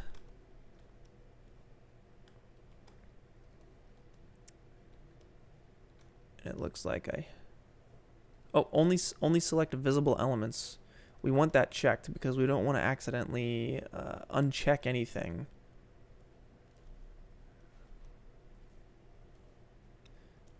So we certainly need to deselect all of these extra bits here. And I'm going to turn only select visible elements. I'm going to uncheck that again just to make sure we do want to deselect everything here. Control Shift Z will undo camera moves.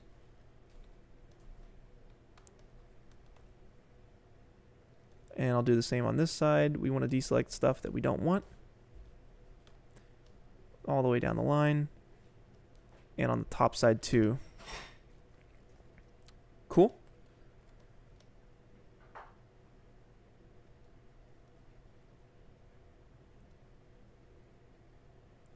And I'm going to hit UL. I think that's fine. If we don't get the inside of that, that's okay. I will save these little pieces for later. All right, but I'm going to save the selection, set the selection. You can do that by going to Select and set selection right there. Cool.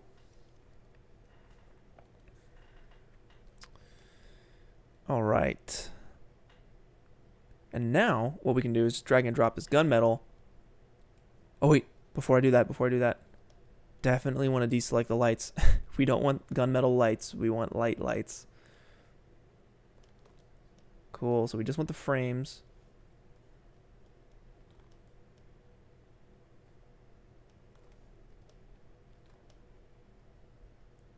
Sweet. All right. So then we will set that selection. All right. That's the selection we want, and we'll call it frames. Now let's drag and drop. And that gunmetal, if I render, is going to be over top everything. Let me turn off the lights for a second so we can see a little bit better what's going on. And if we get real close to it, we notice the mapping is off again. So let's go back in. And we'll do the same thing. I always do this. Make a projection node, pipe it into projection,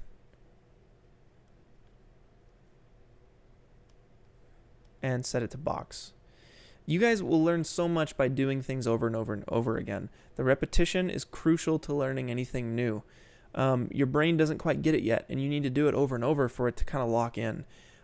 So the more you do it, like certainly the way I learned Octane is through Octane Jesus, David Aryev, I'm not a little confused on the last name, but he's Octane Jesus. You know, he knows everything about Octane. So I learned a whole bunch from him, and watching his tutorials over and over again, I learned a whole lot because he would repeat certain things. And those eventually got ingrained into my mind because I watched them over and over again. And he's using them in different contexts too. So definitely, yeah. Definitely do it over and over again because then you'll learn. You'll absolutely learn. And Melanie, hey, what's up? Good to see you. Thank you for the super chat. Very, very kind, very generous of you. Thank you so much. He says, hey there, or she says, hello there. Hope you are doing well. I saw the film development video. You got such great photos with your film camera. Thank you, Melanie. Yeah, so if you guys don't know, I'm over at Corridor Digital. That's my full-time job, the day job. We make awesome stuff over there. And on Corridor Crew, me and Nick developed our own film photos. That was a trip. An absolute blast. And Nick developed black and white film, and I developed color film. And it was quite the trip. Yeah. I learned a whole lot and cannot wait to continue developing my own film. I'm actually probably going to get a scanner soon so I can get much higher quality scans and a lot better color results out of that camera. But okay, back in. Ronan, good question. Okay, in what cases do you do box projection, and in what cases do you do an actual precise UV unwrap? So I am not the best when it comes to texture wrapping. I just know that when it comes to box in Octane or like cubic in C4D, it basically just lays it flat across your image. The UV wrapping is kind of when your model has a UV tag on it. Like if you download something from TurboSquid and it comes with like, or even if you download it from Bridge and you go to like 3D assets, you're going to get a model. You're going to get geometry, right? And then you're going to get like 5 or 6 different texture images that make up the look of this model here. And the model comes with a UV tag on it. And that's when you wouldn't touch the projection. You would just drop the texture images onto, you know, your material. You drop your material onto the surface, and the UV tag is going to make sure that it is properly wrapped. You're not going to have to worry about it. But when it comes to like custom stuff here in C4D or Blender or Maya, whatever, there's going to be times where you have to unwrap it, or not unwrap it, but change the projection to more of like a flat, evenly distributed projection, right? So that's what box is in C4D or Octane particularly. But that metal looks good to me. That bevel is giving us that white edge, and we don't want that. So I'm wondering if we can just add like a, maybe we won't be able to tell from this distance. Like maybe if we're lucky, it's just gonna look normal. Yeah. Let's go to this Octane light that we have hidden. Let's turn that on. And we can set it to more of a blue color, so we can go 8,000 on that. Or maybe even 10,000. And we'll set the power to like 50.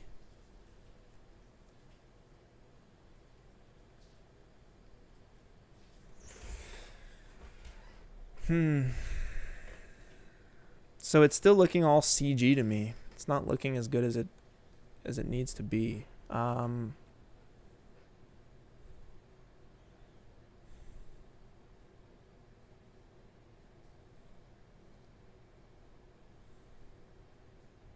looks better because we're getting the detail in the wall here.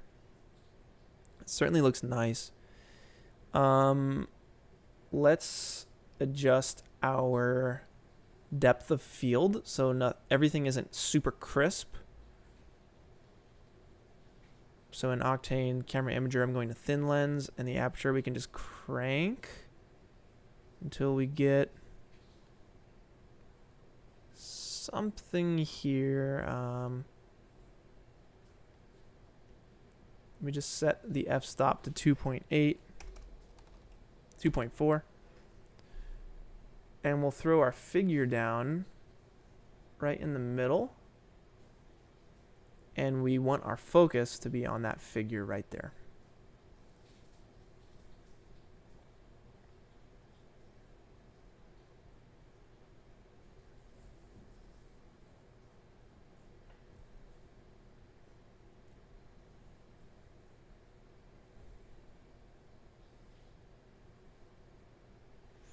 And I always like to set my aperture aspect ratio to 2 and the aperture edge to 3. That's going to give you that bokeh kind of effect.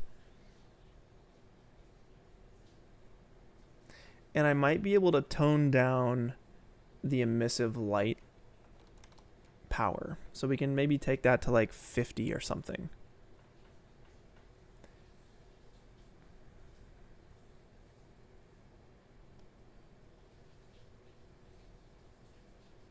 These floor lights are really brightening up our scene. And you can see them here up on the roof. It's not too bad. But our... maybe let's go... Like, it's a lot of tweaking from here, all right? We're going to be tweaking all day long. Let's take our power for the specular down to like 0.2.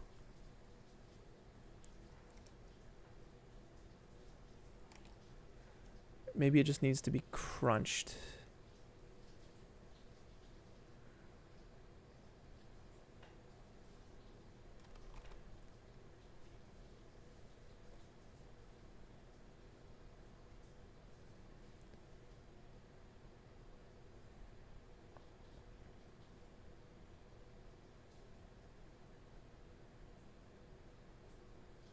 Yeah, something like that.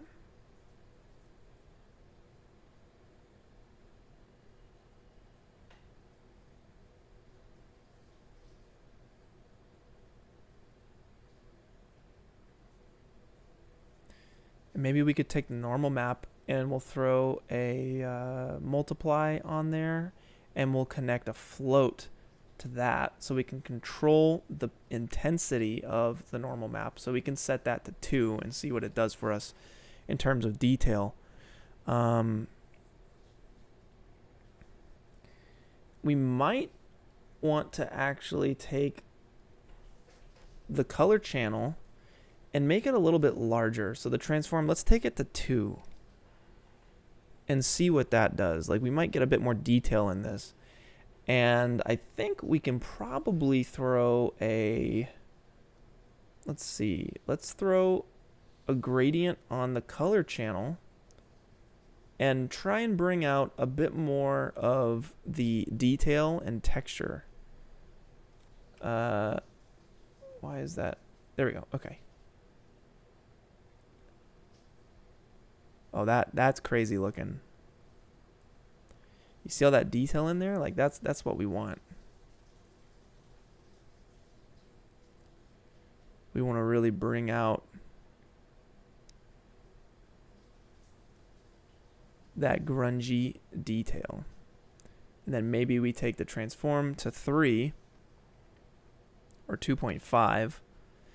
And we want the saturation to go up as well. So maybe we take it to, what if we take it to 20? What if we, okay, 3. It won't go past 3. Sam, hey, what's up, dude? Thanks for the super chat, man. Very, very generous of you. Thank you. He says, hey, been a fan since I was 9 years old. Holy crap. That is insane. And you are now in college and a full-time freelance filmmaker. And it's because of, holy crap. Dude, that is awesome. He says, thanks for the, thank you so much for the endless inspiration. Dude, I got you, man. That is amazing. So cool to hear. Wow. That's legit. Congratulations. You made it. You're doing VFX freelance? Or not even VFX. It's a freelance filmmaker. That is amazing. Keep it up. Keep up the hard work. Sam, I appreciate you, man. Thanks for sticking around for all this time. I know there was a long period where I was not putting out videos, but you stuck through, and a lot of you guys did as well. So thank you so much for hanging out. This image is coming along. We're getting close. We need to add a couple more details in here. But we're gonna wrap it out, and it's gonna look really cool. So let's keep going, shall we? Let's set the aspect ratio. Yeah, we can do 1920 by 810, and that is like true widescreen aspect ratio, 237. That's going to look really nice when you do something like this.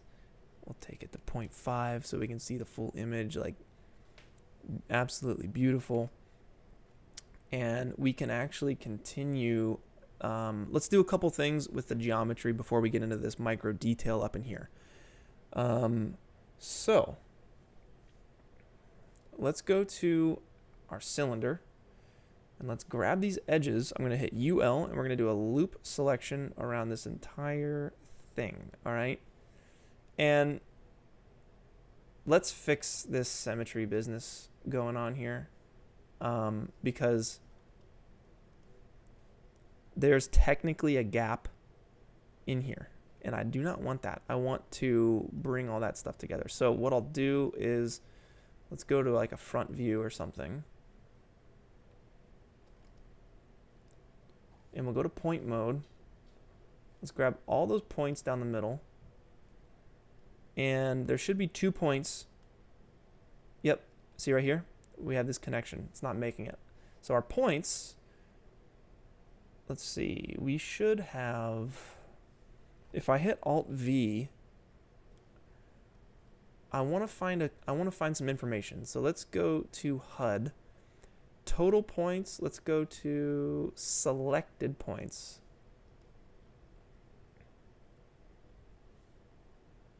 Let's check selected points. All right, so now we can see we have 2 points selected, the front and the back. It should be 4 points selected, yep. And you can see it up in here, top left.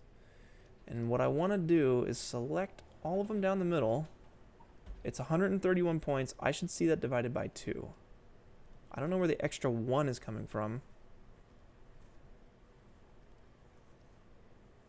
But I'm just going to do a little check. All right. And I'm going to hit UO, that's optimize. And nothing happened. All right, so we know we didn't fix the problem. So now what we need to do, let's try right-clicking and do, can we just weld all of these together? Where are you? Weld. All right.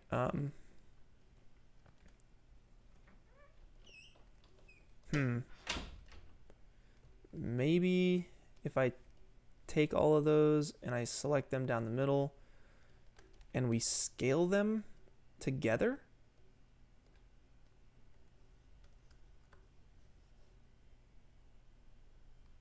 Does this have to be a 0? Did these come together? They came together. All right, so they're touching now. And now if I hit UO, there we go. It fixed it.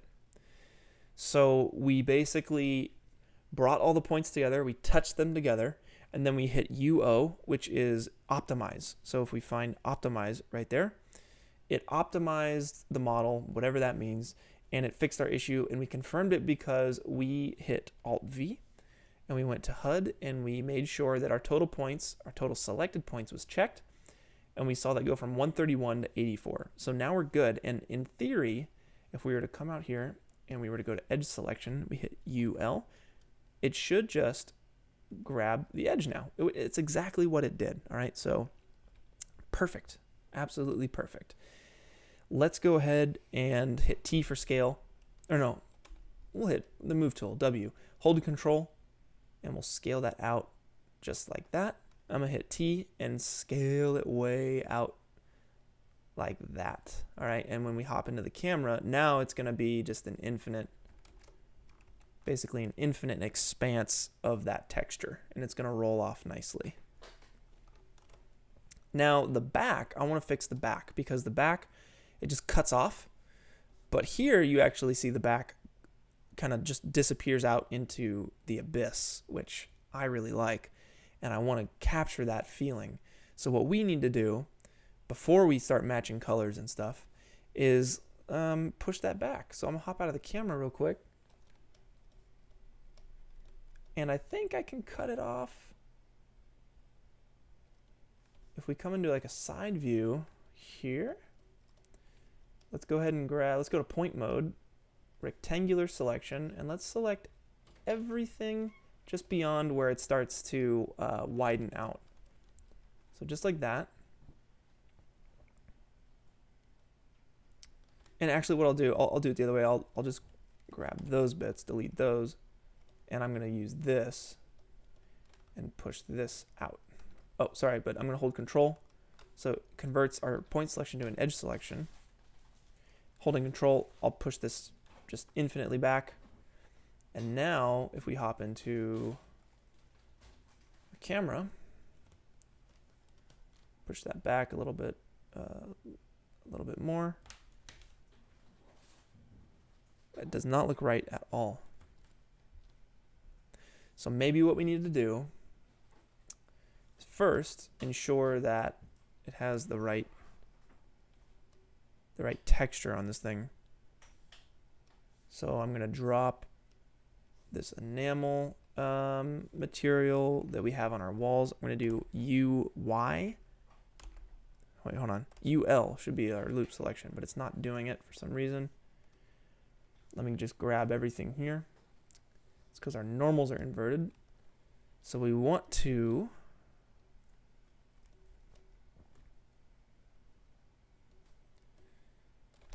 Control-Shift-Z undoes camera moves. We want to align the normals, so we'll hit right click and we want to align normals. That made it worse. That made it worse. I'm just clicking it more and more. Let's select that guy. So it looks like it's from here over plus this one. And then we can hit UR. That's the shortcut for reverse normals. And it looks to me like that is correct. And what I want to do is double click this selection, which is the selection for our wall material. And I am going to just do a blanket selection of all of this stuff back here. So I'm going to hold Shift and grab all of that. And I should be able to, with this selection tag selected, update it by setting the selection. I have a pre-made button, or you can go to Select, Set Selection. And now you can see the material was applied back into perspective mode, or perspective view. We can see here that that tunnel just goes back into infinity. And to give it a bit more of that spotlighty effect, I think what I'm going to do is take these cloners, okay? And I'm going to cut them off from the back there. So let me just grab both the cloners and scoot them back this way. So it's just lighting more so of the foreground than it is the background, and you're getting that effect where it kind of falls off into the darkness. I like that a lot.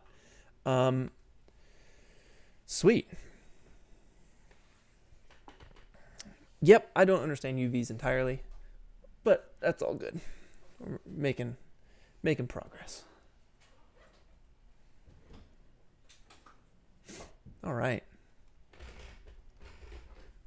So the color I'm getting here is very washed out, and I think that has to do with my texture. For some reason, it made it black and white when I threw a gradient on here. That's because probably this is set to black. So if I want the original color from this, maybe what I need to do is just get rid of that for a second and set my saturation back to 1, and probably just adjust my my contrast here.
Awesome.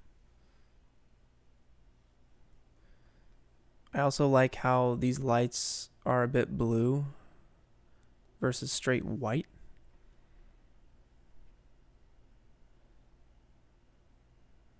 So I wonder, let's see, if I take, if I go to my camera settings,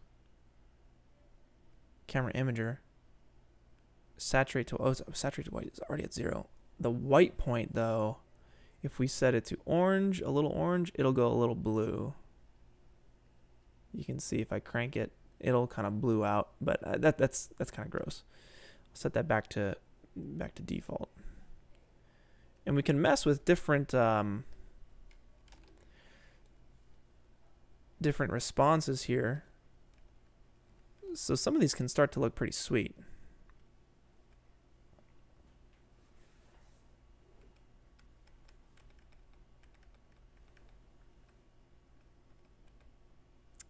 And some of them are a bit more contrasty than others.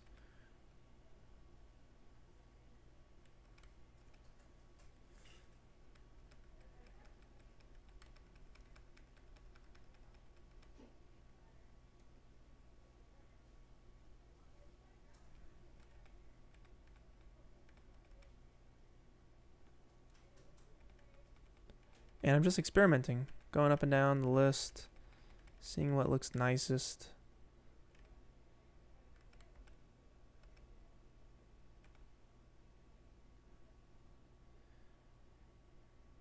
That's not bad. Now the subdivision surface, like it, I want it to kind of smooth out this outer rung here, and it's not doing it in the render, but it is doing it in the viewport. I'm wondering if the renderer can be set to like 3, but that's not really doing much. It might just be the way, bless you. It might just be the way I have,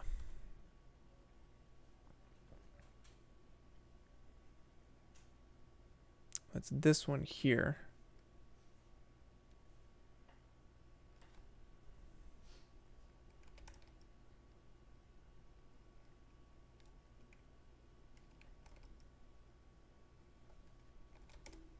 So we're getting close. We just need to get that detail up in here and maybe put something in the middle.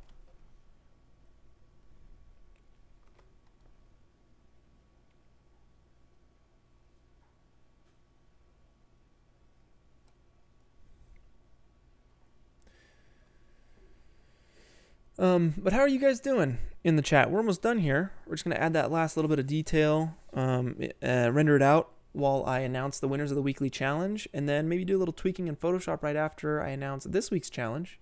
But go ahead and give me a thumbs up, right, if you guys are doing okay. Go ahead and like the video and leave a comment for something that you'd like for me to live stream next. That's actually something that's been difficult, is to figure out, hey, what's the next live stream going to be? So please leave a comment down below. It helps me out a lot because there's, you know, I'm a busy man. I got a lot of things going on. And if you guys can help me out with what you want to see next on the next live stream, I do them every week. It helps out a whole bunch.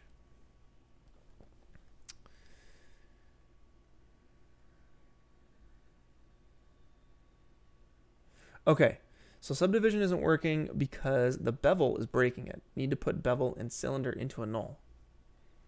Let's try it. Let's put both of those guys into a null and see what happens.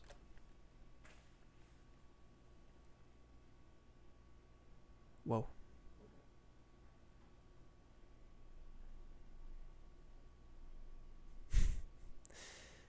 Whoa. That's crazy.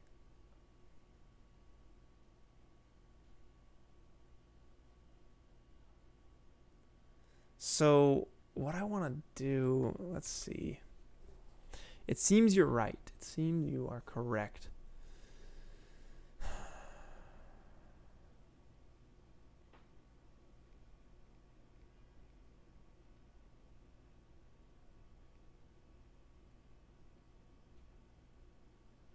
Let me think about this.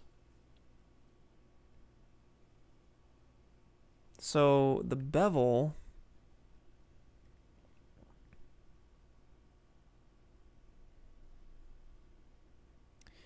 it certainly adds a lot of detail to the edges. You know, if we zoom in here, I'll just set this to like 2 or something.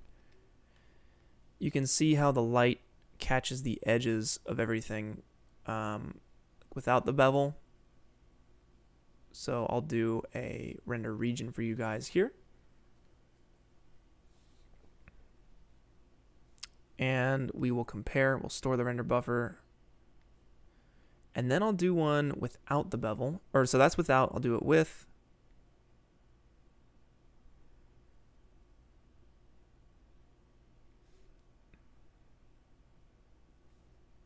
Did that even work? Oh yeah, it's because.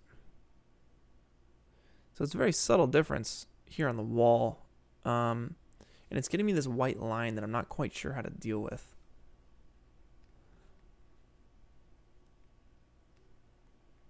You might be able to catch it more on this window.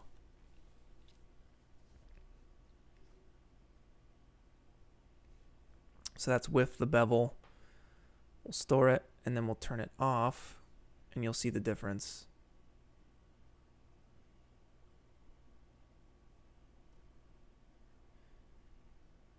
So I'm wondering in this case, because we don't have all the time in the world, I'm wondering if I break the cardinal rule and I don't bevel, because let's be honest, this is going to be viewed on Instagram, and instead I do the subdivision surface. Oh, but it looks like, oh, it looks horrible.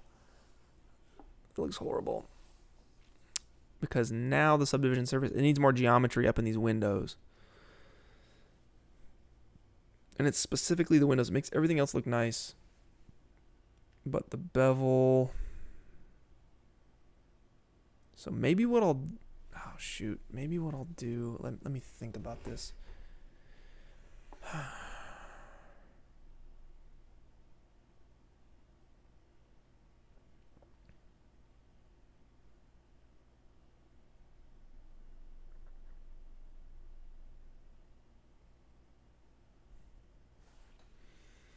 Maybe I have to go in and manually...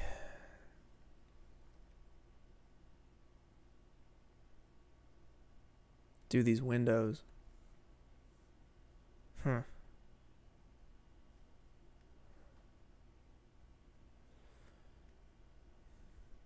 All right. The connect effector. Maybe use the connect effector. Instead of a null.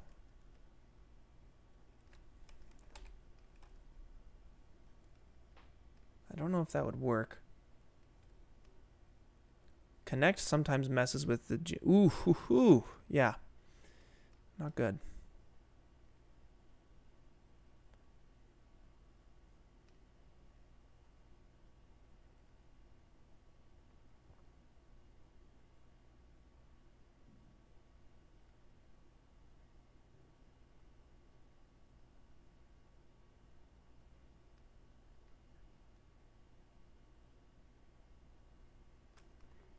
All right.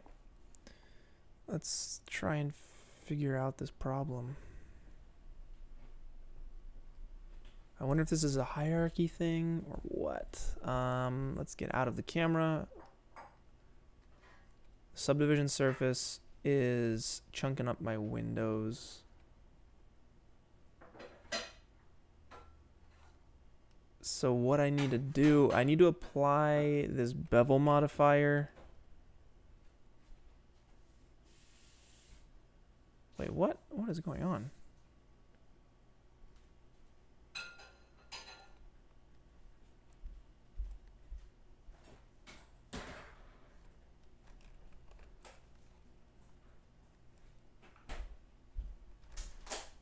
And Q to get rid of textures, and C to get rid of lights, so we can see a little bit better here. Maybe what I have to do is just select all this stuff manually.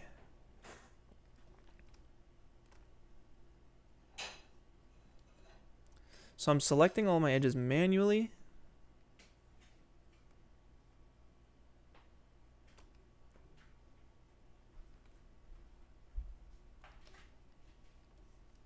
And then we'll do a bevel modifier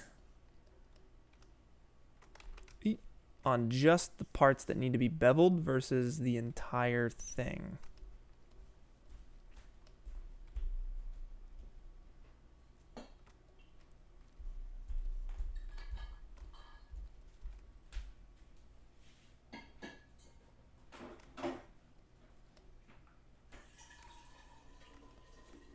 So this is a tedious process here. Very meticulous. We want to make sure this is right. Okay, so I'm going to do it on one side first to make sure it works, and then I'll do it on the other side before I waste time. I'm wondering if this is what's stopping us from selecting the loop across the top.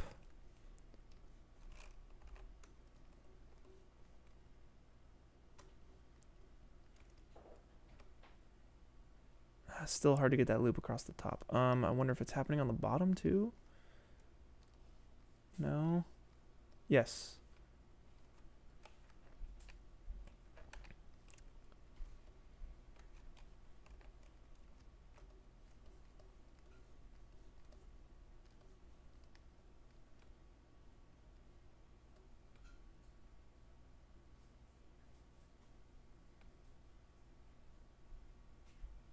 Yeah, I don't think that's gonna happen there.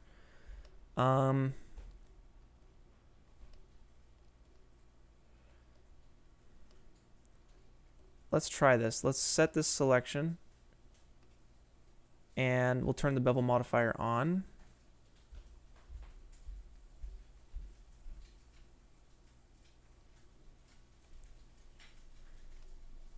It needs more than that. Shoot.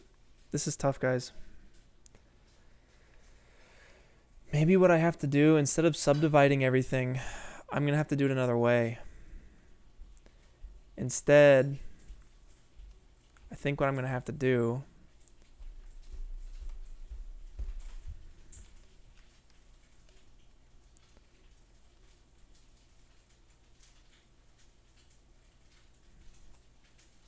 is just bevel the actual...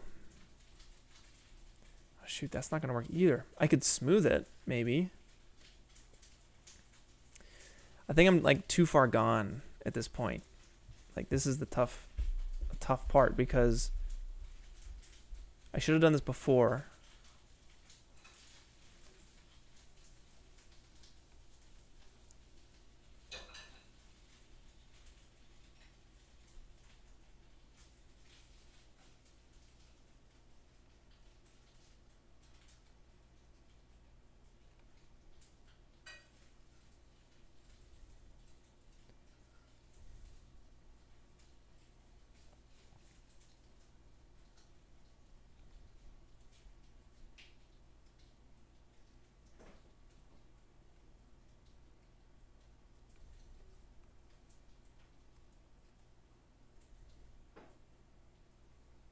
I have a crazy idea.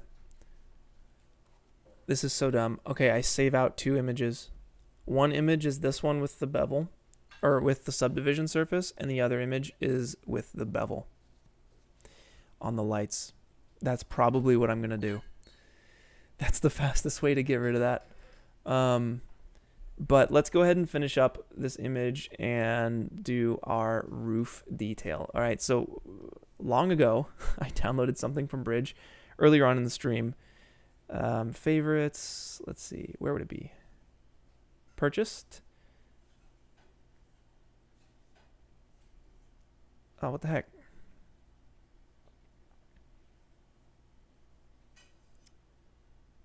.3D assets. I swear I downloaded it. Here we go. The rusty square drain. I'll export this. Boom, into our scene. And we'll put this up on the roof. And it's going to look real nice. Real nice. Successfully exported. Cool. And also another thing that I want to do to get sidetracked even further, I'm going to zoom in here. And I want to select all of these deep grooves here.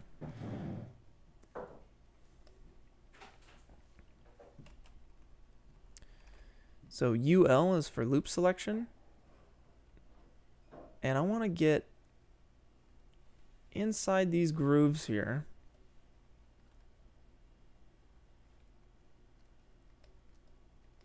And for some reason it's making it difficult on me.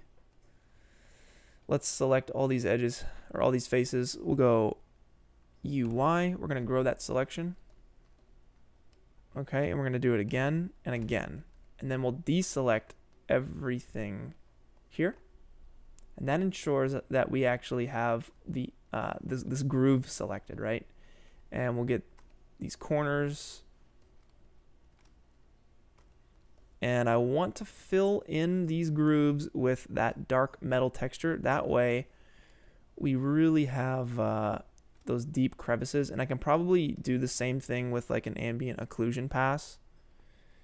And I might just do that as well. But just to show you guys, you can do it this way as well.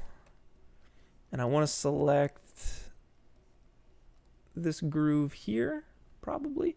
Let's go ahead and set our selection before we get too far. I'm going to hit UL. We'll get that guy, and we'll get this guy holding shift. I'm going to hit UY once, and that's going to get those selections there. And actually, I'll undo that. I'm going to come back here and get these faces first, and then I'll grow the selection.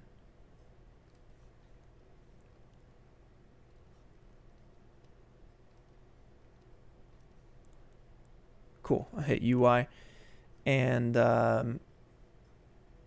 we'll hit, let's see.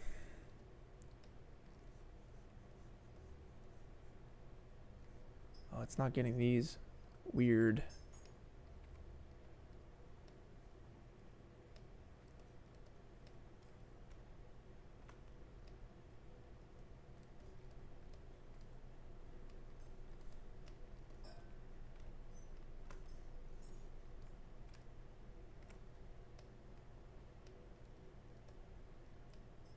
That's because those dang stoppers.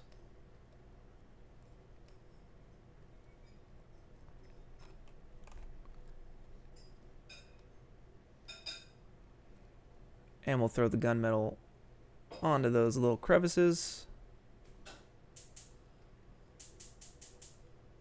What happened up here? Did we lose our selection? We may have. So I'll select this again. UI 3 times. And then make sure we have our corners. See, I still have so much to improve when it comes to efficiency on my workflow.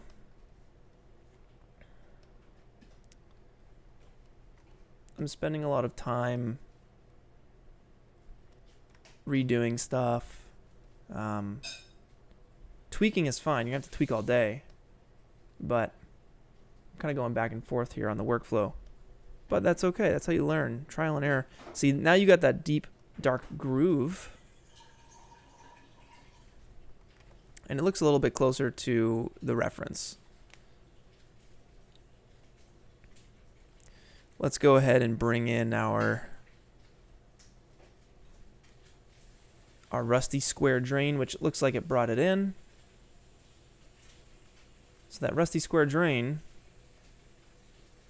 will apply to these bits here. Okay, so I'm just gonna grab that, drop our drain texture on, and it's huge. So let's go into that drain texture, take the transform, and just set it to like 0.2.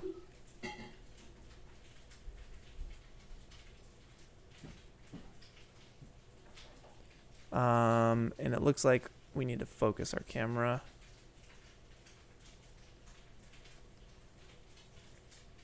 And figure out what the heck is happening here.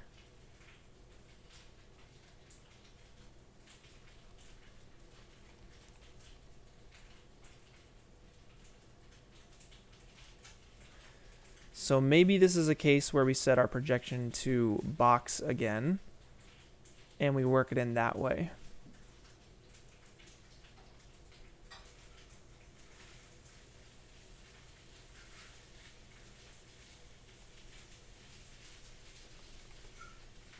Make sure you guys save your work. Save your work. There we go. So now it's actually centered up and looking good. And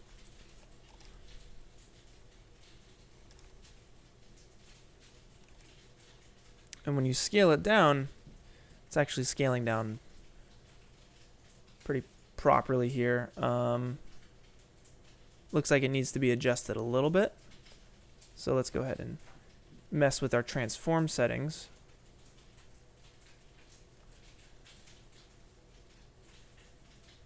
Something like that. And like that, okay? And then I'm just going to apply that metal texture to this rim here as well.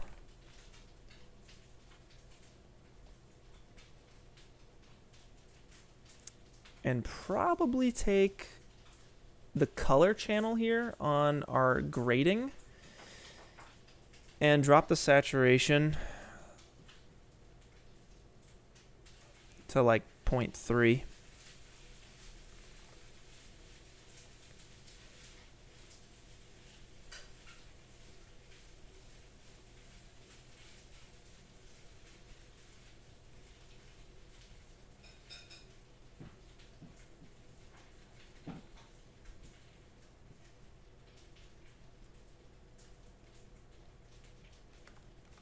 Cool, something like that.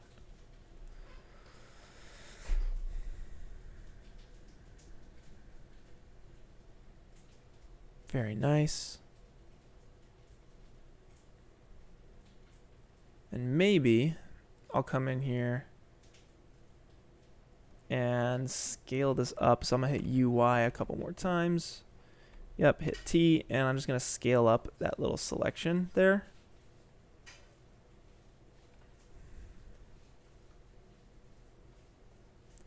And I'll have to actually scale up the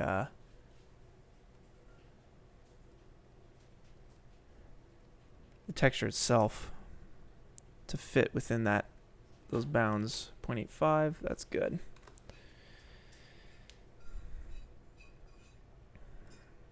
And maybe we give the camera a bit of post-process glow. Bloom power, let's go 150. Let's hop in and check the camera because it's not going to work unless we hop into our camera here. Let's see.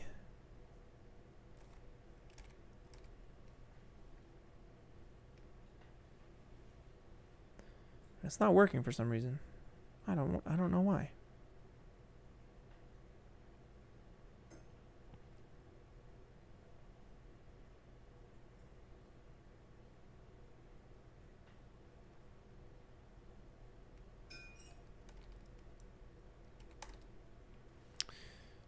That's weird.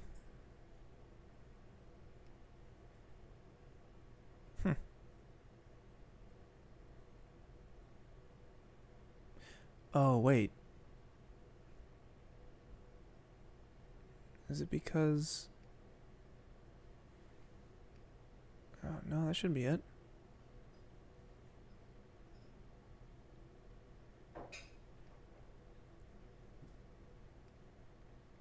Problem solving all day long. It's cool. I can do without it. I want to get these last little bits up here, so maybe I'll throw in like that same metal texture. So I'll hop out.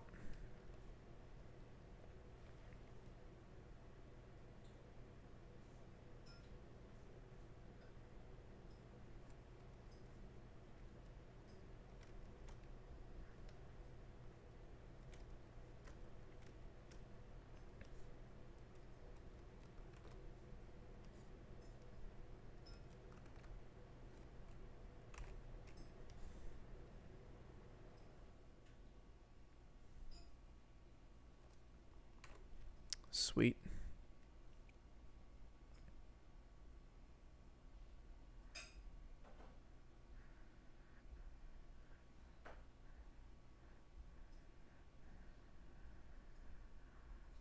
So now it just needs a subject.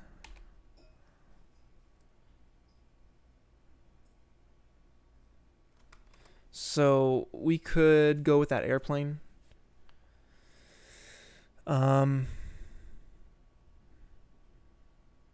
Yeah, why not? I'm just going to make a new project file very quickly here. Or you know what? I wonder if we can just go to like Turbo Squid and download a free airplane model, because that'd be a lot faster and probably a lot more accurate.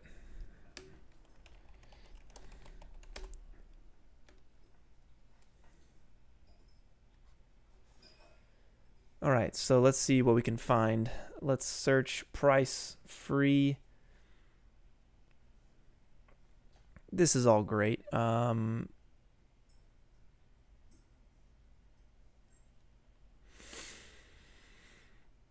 I feel like this first one will probably do us right here. OBJ, that's all we'll need. So I'm going to briefly download this.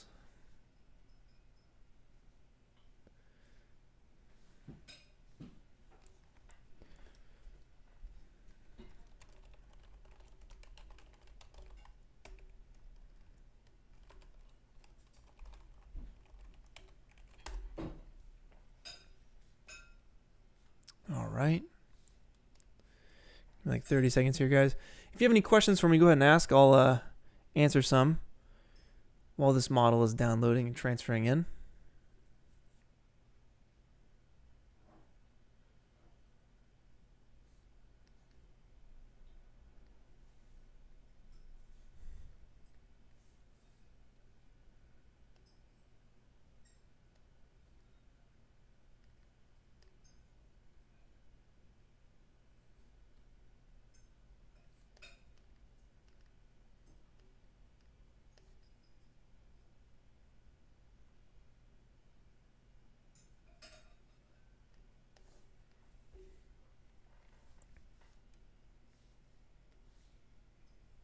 All right.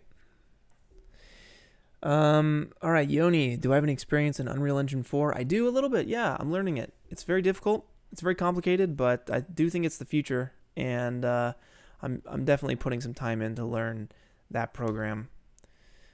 I'm gonna delete everything except for the Fong tag, so our smoothness is okay. And I'm just gonna go ahead. I'll probably delete the landing gear, or just hide it, and I'll bring this model right into our project file and scale it way up.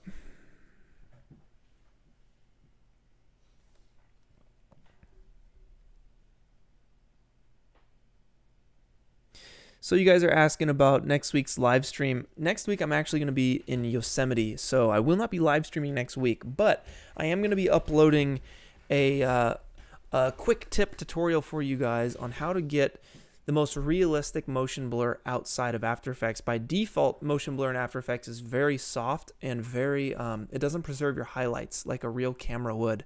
So I'll show you the difference between default motion blur and how bad it actually is compared to this trick that I want to show you guys that I actually learned from Andrew Kramer when he came into the Corridor office. And he showed us this trick that blew my mind. It blew all of our minds. And I'd like to share that with you guys as well, and maybe give you a little bit of backstory on a picture that you may or may not have seen. Yeah, that'll be next week while I'm gone. So it'll just be probably an 8-minute long quick tip produced kind of video. So let's go ahead and render our scene here. Let's give it a minute. And I'm just going to throw a chrome texture down. That's an Octane glossy material. Index will set to 1, and that makes it pure gloss. So I'll drop that on the airplane, and that looks really, really cool. Yeah, that's awesome. So to get the actual silhouette of the airplane, we probably need to drop our camera just a little bit lower. And it looks like our post-process is actually working. We just need to set the bloom power oh, that's why. It's because the cutoff. There we go.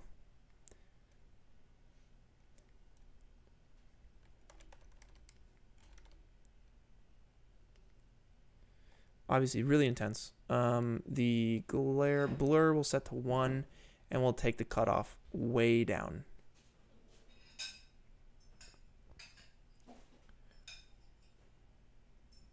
Probably just something like that. That's cool. Then let's go ahead and give the airplane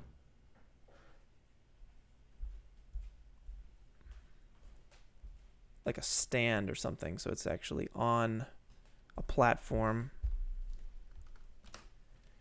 So I'm going to hop out of camera view.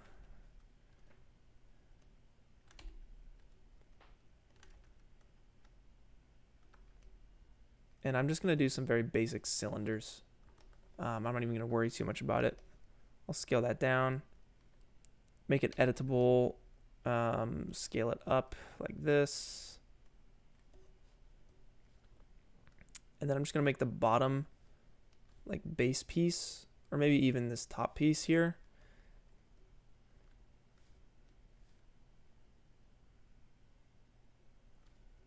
I'm going to just scale that down. Oh, geez. I did that wrong. Okay. I need to get rid of height segments. Set that to 0 first. Then we make it editable. Scale it up.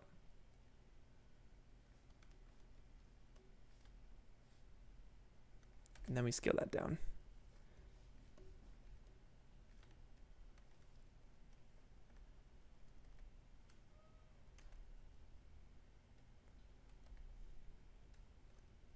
So something like that. And we'll just put one in the front, one in the back, and call it a day. We'll put the gloss texture on there, or the chrome texture down. Sweet.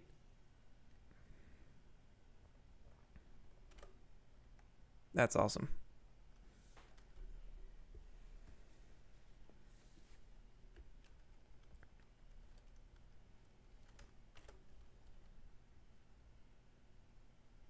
Sweet. Okay.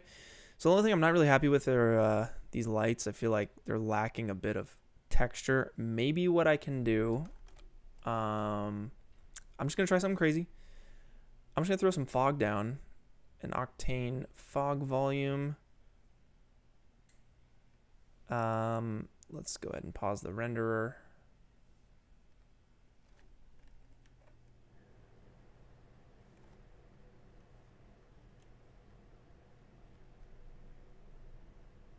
And before I go any further and crash my system, let's take the voxel size to 50.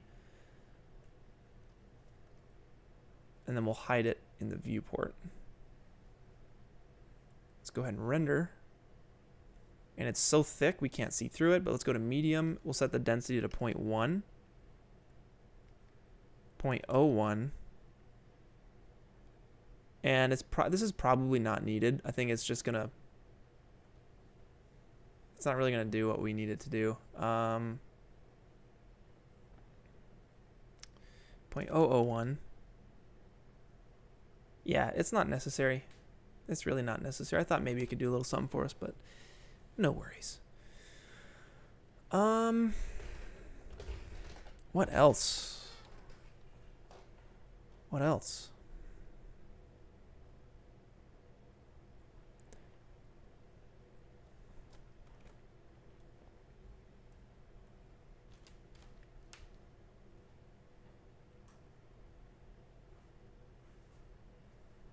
Maybe we take this viewing window here and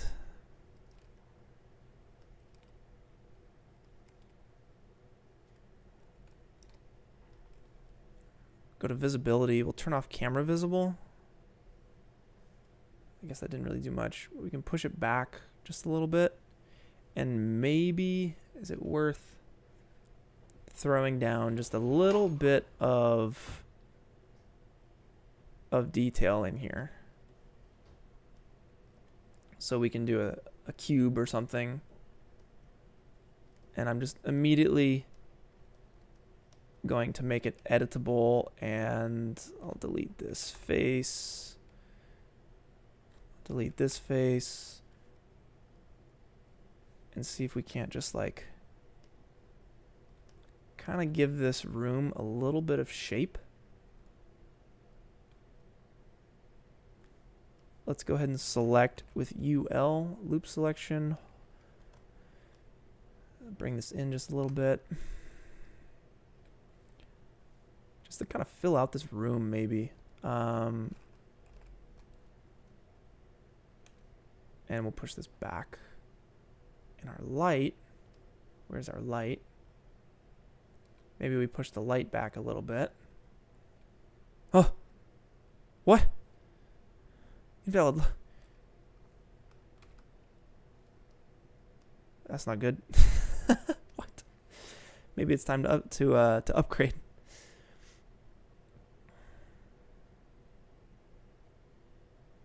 So that gives it just a little bit of something. Maybe we tint the window or something a little bit too. We can go to that glass. Let's go to fake shadows. We'll check that on.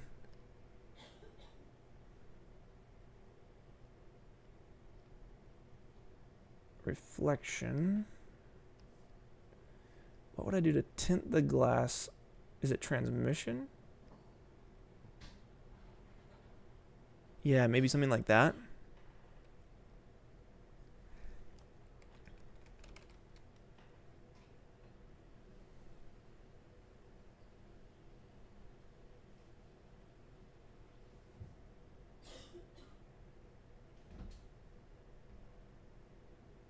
It gives us just like a little bit of something.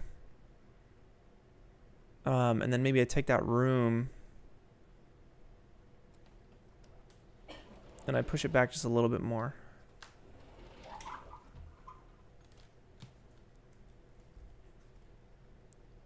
And we can take that light and actually bump it up a little bit. So we're getting some sort of gradient in that room. It's helping a little bit.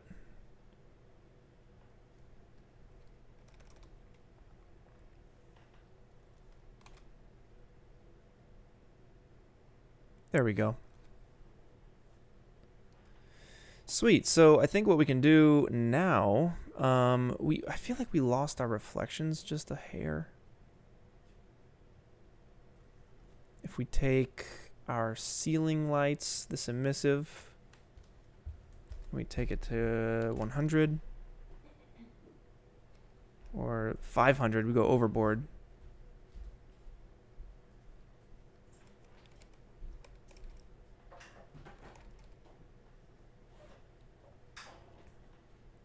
definitely want to keep...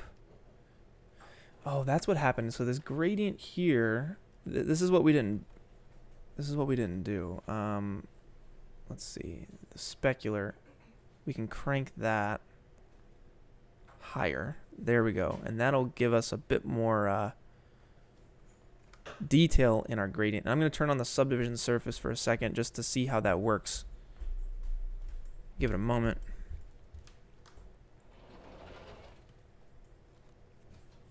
Re-render maybe?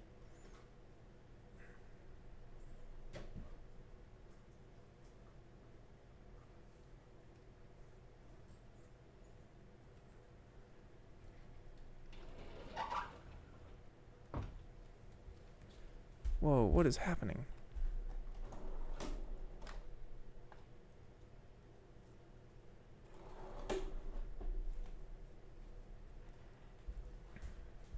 Lots of errors.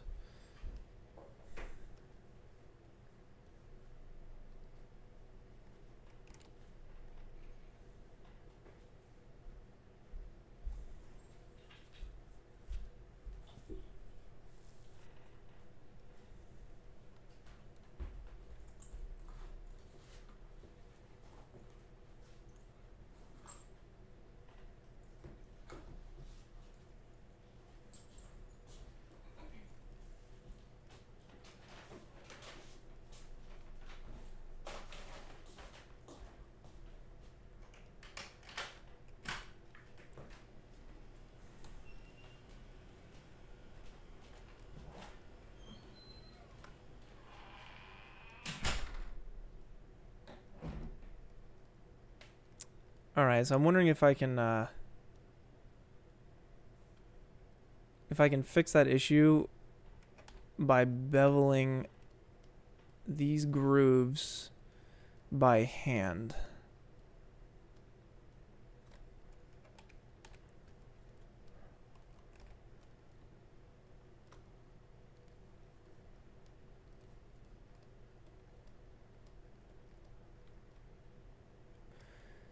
So I can set that selection and I'll drop a bevel modifier into the cylinder. And I'll make sure that bevel modifier has this edge selection piped in. And we'll set that to, I don't know, we'll set that to 3 subdivisions, 0.1 on the bevel. And that looks like it's doing a better job. I just hate how it like excludes the texture because it's making new geometry, but because of, we're actually using a selection on the material, it's not including it on this new geometry that was created because of the bevel modifier, which is super lame.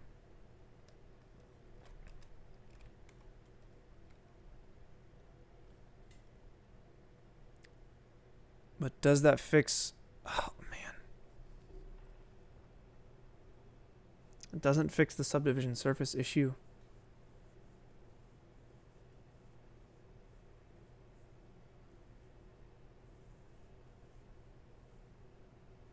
Unless I just straight up apply this material to the entire thing.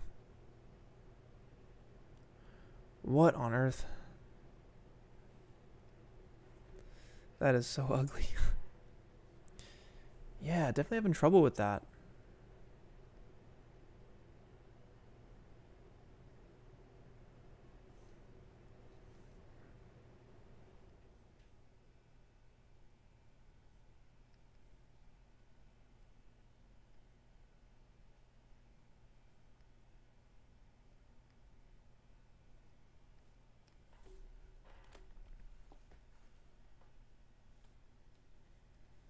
But that's not half bad.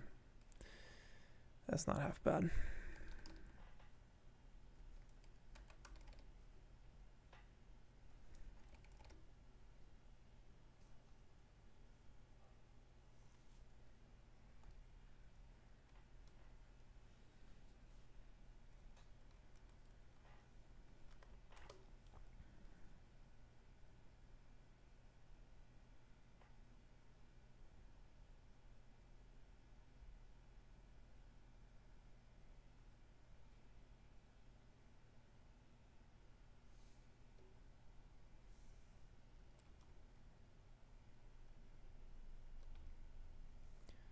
All right, so I'm going to let's experiment here with a different aspect ratio. So I'm going to go 900 by 600. That's 2:3 aspect ratio, which I believe is what my camera shoots in.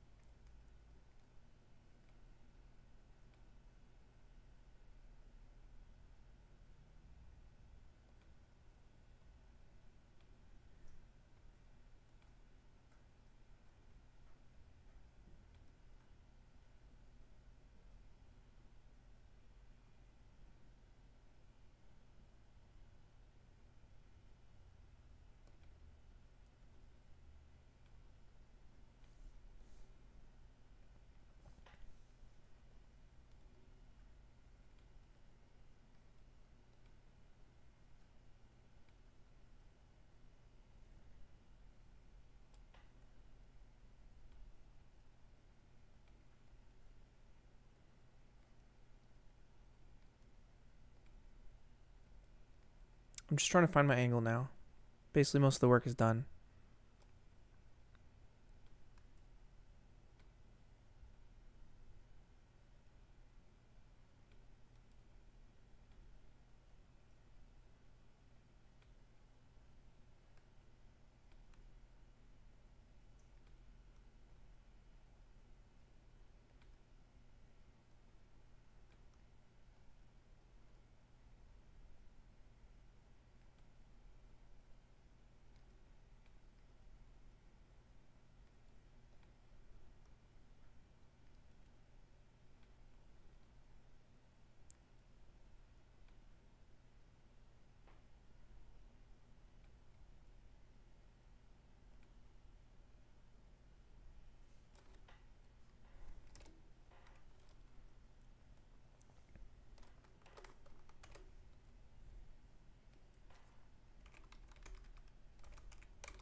That's pretty cool. It's not bad.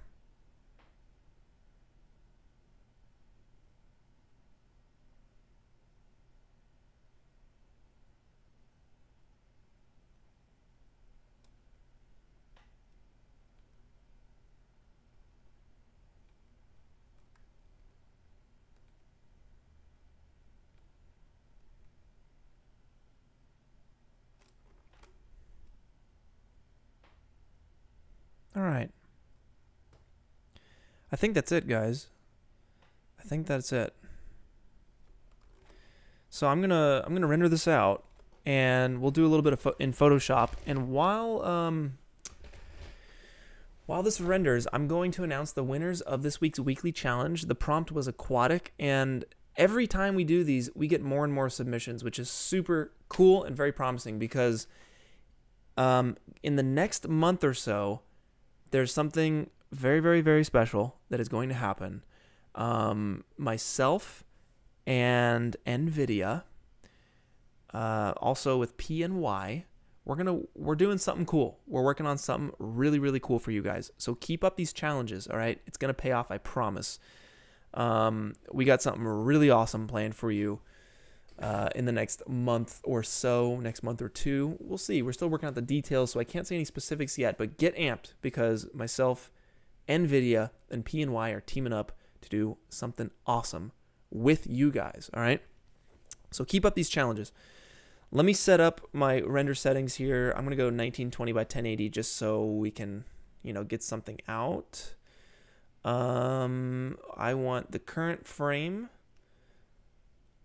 I'll save an OpenEXR 16-bit. That's totally fine. We don't need alpha channel. Let me save it to the right spot here before I forget. Yep, the beard is gone. The beard is gone indeed. All right, let's save this to the right spot.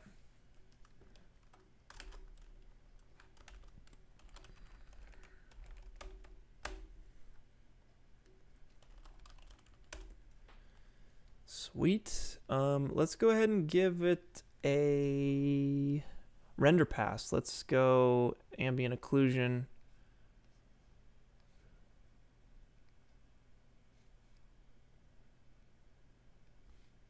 Sweet. Let's make sure we save the render pass, ambient occlusion. Maybe we can tighten up that ambient occlusion just a bit. The distance. There we go, something like that. We can get our grooves nice and tight.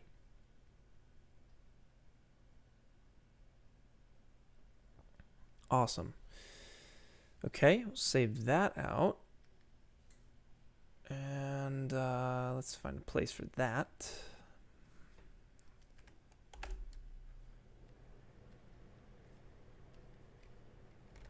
$2,000 samples. Let's up the depth of everything. 32, 32, and 16.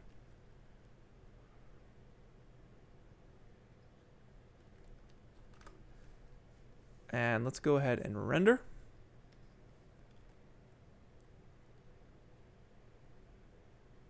Very nice. Awesome. All right, so that's going. Yeah, let's talk about these winners. Okay, so again, the challenge was aquatic, all right? And you guys delivered a lot of cool stuff. We're getting more and more submissions. So let's pull up these winners here. And I'll give them a critique. We'll go over the winners and see what they did well, what they can do better. And I'm just realizing here, looking at my texture, I think I need to scale it down. So I'm gonna stop this render. Give me 1 second. Let's cancel that. And let's go back to this enamel.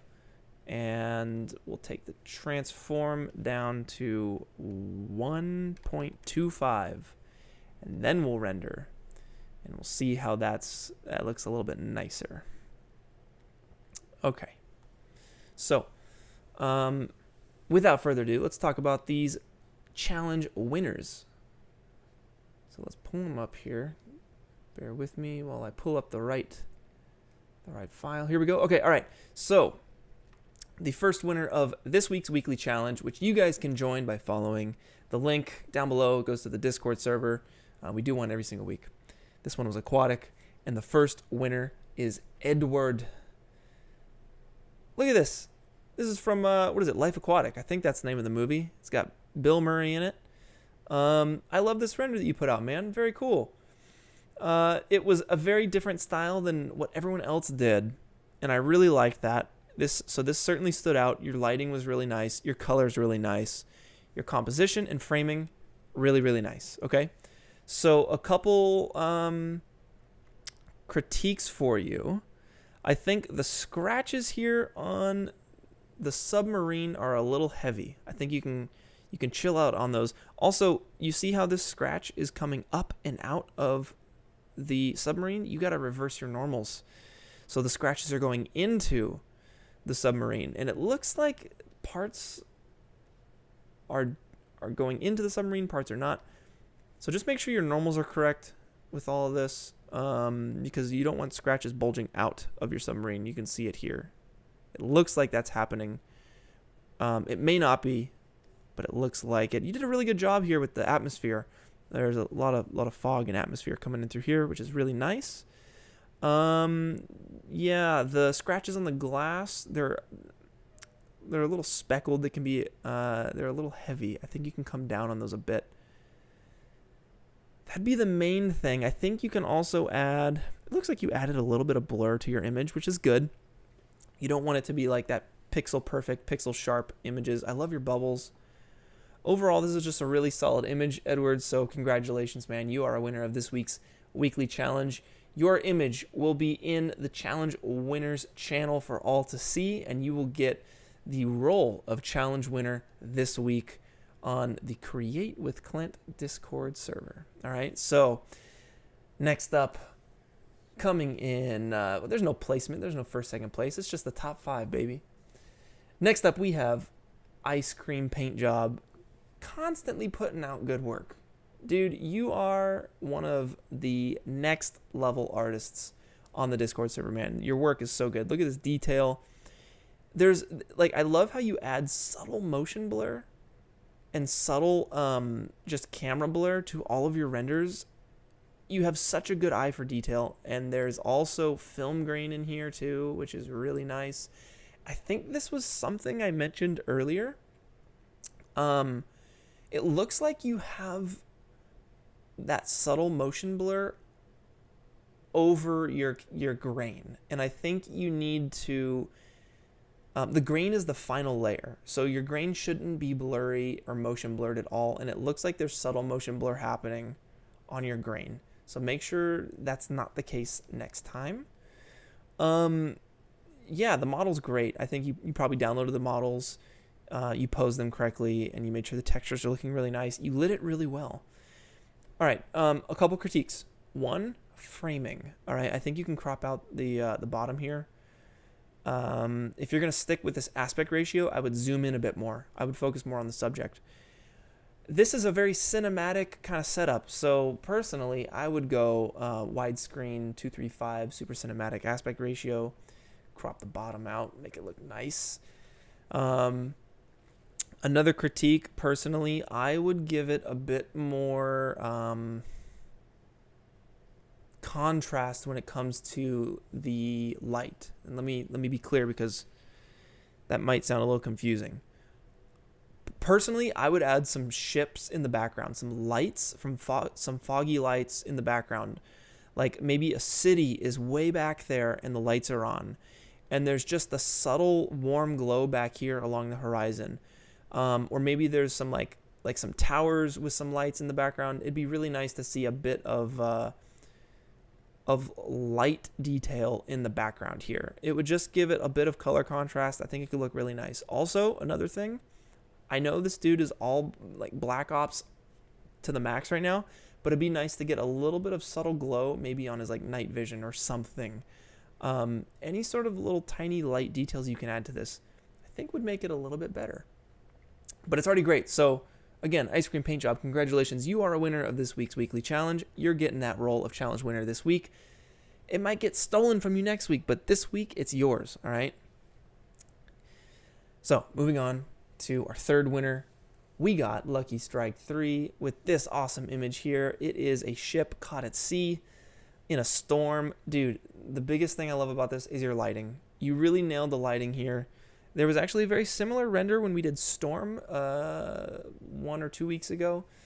But I actually really like what you did here. You have that fog layer in the back, which looks like a Z-depth pass in Photoshop that you kind of used as a fog layer. That's really nice. It's a good way to use it. Your rain is nice. It's got some, you got your motion blur on the rain there. Your waves could use some work. You could use some foam in your waves, all right? And I know waves in water is very difficult in 3D. There's plugins for it, like Hot 4D is a Cinema 4D plugin for waves. I think it stands for Houdini Ocean something. But Hot 4D is definitely something to look into. It does the foam really well, and it uses a displacement map to really get the waves right. Definitely here you got some spikies. I think you could probably subdivide your plane, which you're using for your water, a little bit better. But your ship is great. I assume you downloaded this model from TurboSquid. It looks really good. Your lights are nice. It's just a very cinematic shot you have here. I like it a lot. Maybe you can go a little darker. You can add a bit more contrast to the image. But I like how you maintain detail in the darks, all right? You didn't crush the blacks too much. But yeah, I dig your composition, and I dig your lighting. Your clouds back here are really nice. It rolls off really well. And you have some atmosphere going too, which is great. The ripples in your water, yeah, we talked about the water. It could be a little bit larger, a bit more detailed. You need the foam for sure. But yeah, overall, Lucky Strike 3, you're a challenge winner this week. So congratulations, you're getting the role of challenge winner, and your image will be in the challenge winners channel for all to see. So congratulations, you're hanging on to that role for this week. Next up, second to last, but not in fourth place, we have MDK. A similar render. I used a boat, but I love this so much because I zoomed in and found some really funny stuff. Let's take a look. First off, we note it's in a pool. All right. We can see the drain here. You can see the tiles down below. They're toys. Little plastic army men. This is really nice. Your detail is really nice. Your textures are really nice. Look, big evil corporation here on the side. They're dumping bottles of pee into the pool. Just how heinous. It's heinous is the word that comes to mind. That's hilarious. You have a story. You got your police boats coming up, your plastic police boats coming up, stopping the evil corporation guys, big evil corp, from dumping pee in the pool. Don't do it. It's not chill. They're going to have to drain the whole pool. It's expensive, guys. Great work on this, man. So good. I love your lighting. I love your scene. I love your story. And look at this. Even this guy got shot. Blood pools. Blood pools up here. Look at this. The model is so good. I don't know if you modeled this yourself. If you did, congratulations. Really great work. The only thing I would add is some subtle surface imperfections. Maybe on the wheels. Maybe the edges were scratched a bit. Maybe there's some dust in the corners. That's what I'd probably add, is some dust in the corners. But overall, man, this is so good. I love it. My first impression, though, was that the tiling here on the bottom of the pool is actually on the surface. It's like a wireframe look on the surface of the water. It's what I thought at first. I don't know quite what you could do to fix that. I don't know. Maybe it's because the bottom of pools are not always tile. It's like a granite, kind of a concrete. I don't know. That's such a nitpick, though. Otherwise, MDK, you're a challenge winner this week. You're getting the role of challenge winner, and your image will be presented and held up for the week in the challenge winners channel. And last but not least, for this week, winning the challenge of aquatic, we have Raven Loop with this absolutely incredible render. Like, what the heck, man? Let's zoom in. Look at the detail on this. Your lighting is incredible. The atmosphere you have going is so good. Like, I don't really have any notes on this other than these pixels down here. What the heck? What the heck? What'd you do? That's some like texture, polygon, displacement issues going on here. Shame on you, because look at this incredible image. You got your subsurface scattering here, and these tentacles. Dude, this thing is disgusting. Your lighting is so nice. I'm playing, man. Yeah, this is an issue, but it doesn't detract. Fantastic work. Look at the detail. You got the spray paint can down here, the WD-40, whatever it is. Look at these images. It's actually part of a video. You can actually find the video in the challenge winners channel on the Discord after the stream, because it's absolutely beautiful. Congratulations to you, Raven Loop, for winning the challenge this week, and all the other winners for winning the aquatic challenge. I've been talking for so long. My throat hurts. My throat hurts after every stream. Let me get some water for just a second, guys, and check the render. How's the render looking? It's probably finished.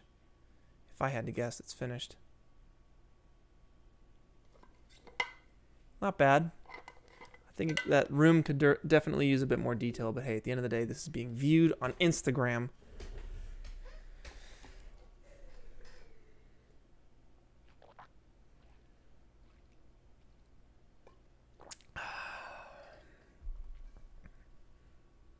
Okay. So, let's let's hop into Photoshop and tweak this image. Do a little color correction. Take it to the next level. You know what I mean? Boom, there's my thumbnail.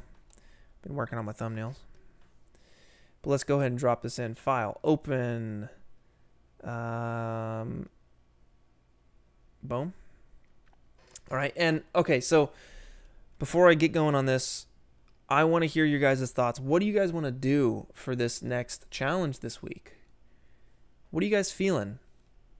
Go ahead and leave your submissions here in the live chat. I'm watching right now. What do you guys want to do for the challenge this week? We can base it off of the image I'm doing here and try and figure something out together.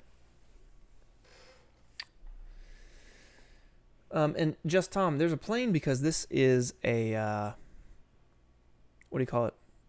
A wind tunnel, and they're testing the aerodynamics of an airplane. Blade Runner challenge, Pokemon challenge, Dune challenge, snow. We did snow. Coffee challenge, interesting. City rainy day challenge. Time, dude, that's some abstract. Ancient, Western. Desert, space, sunlight. All right, I'm watching you guys. So the main thing that I find with the challenge submissions is your guys' lighting. Your scenes are always nice. Your clay renders look nice. And then I see your lighting and it detracts from the overall feeling of the image. So really try and work on your lighting this week when you're doing the challenge, okay?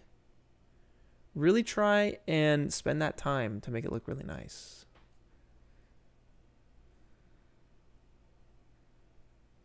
All right, I'm still looking. Scattered. Moon stuff, sci-fi horror, organic. Steampunk could be cool. Darkness, just submit a black frame.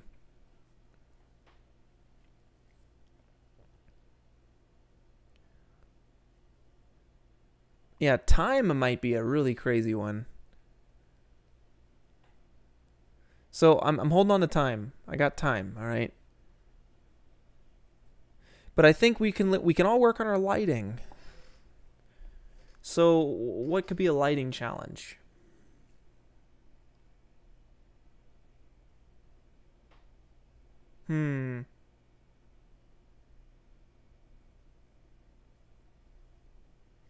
Maybe not this week, but next week or the week after, we can do a lighting challenge where I supply you guys with one 3D file, and you have to light it the best you can. That could be interesting. All right, still looking. Macro. We did macro. War. Inception. Negative space. I like that. Lamps, film noir. Interior scene for lighting.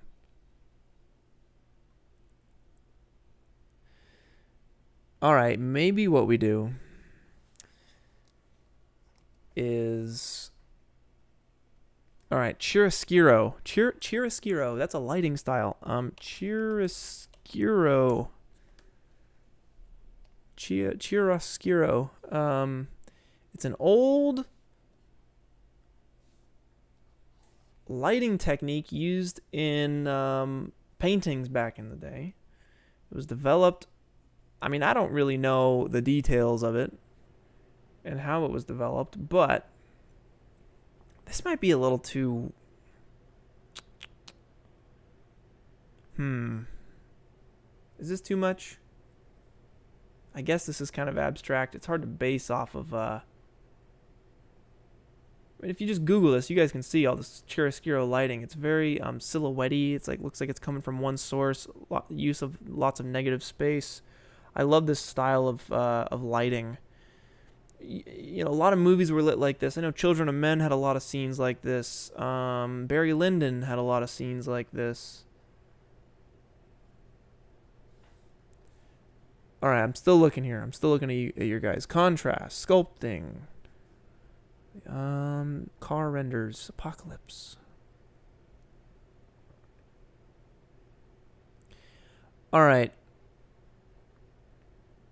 I usually like to put it between two things. So we have time as one thing, and what could be the second?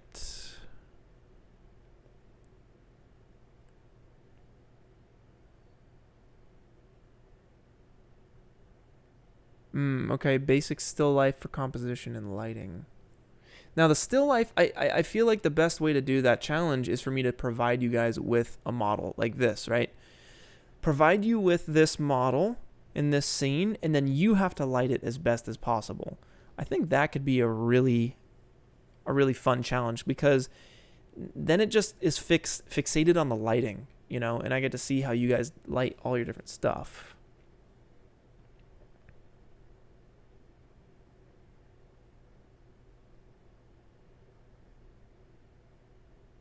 All right.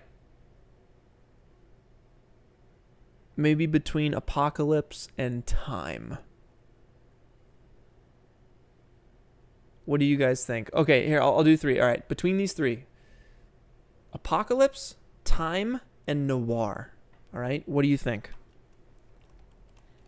Apocalypse, time, or noir? The voting begins.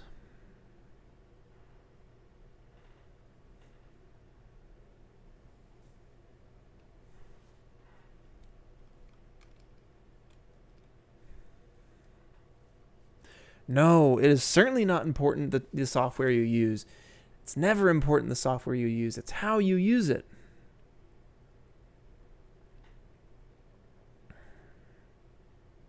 All right, lots of time. Noir. It's kind of a split between time and noir. And no spamming. I'm trusting you guys.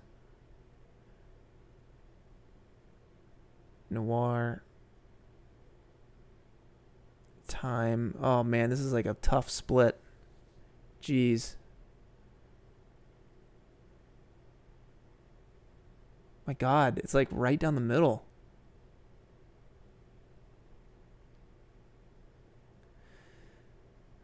Shoot. Okay. We can always do noir next week. Let's try time. Time it is. We're doing time. Time is the challenge for this week's weekly challenge. You have to render something using the prompt time. All right. You can go all out on this.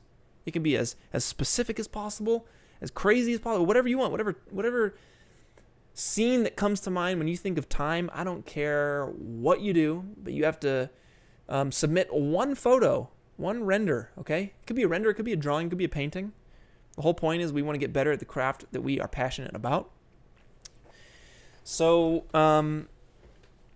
yeah, I think all bets are off on this one. Just don't copy anyone's work. Don't follow a tutorial and just post a tutorial. You're going to have to actually use your brain juice on this one and come up with something really interesting, something really cool. I think this is a fun prompt. It's very vague, which is cool because a lot of different renders come from these vague prompts, all right? So join the Discord server. The link is in the description below. I'm going to post the rules, the specific rules to this challenge if you guys have any questions, and it's where you're going to want to submit as well. So definitely join the Discord server. If you're not, subscribe to these videos. Subscribe to the channel, all right? So you guys can come back every week and get better with me, so we can all get better at what we're trying to do. And leave a comment of the next live stream that you want to see. What do you want to learn next, all right? I'm not doing Blender, all right? That's the only thing. I'm not doing Blender because I don't use Blender. That's it. But I'm open to anything else. So I really like this. I think this turned out really well. I think I'm going to render one more here and just pull my depth of field down a bit. It's a little crazy. All right. So the way I'm going to test my depth of field, let's go ahead and render this. Give it a moment. Yeah, don't spam, guys. Deeren will boot ya if he has to. All right, so let's keep it chill. Let's see how crispy. Oh, that actually looks pretty sweet. For some reason, having just a ball in the middle of this thing looks really cool. Why? Why is that the case? A chrome ball, perhaps. That's a lot of bloom, isn't it?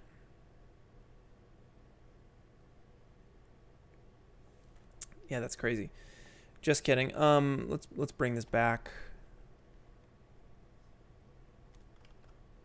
I'm just using this to test my depth of field.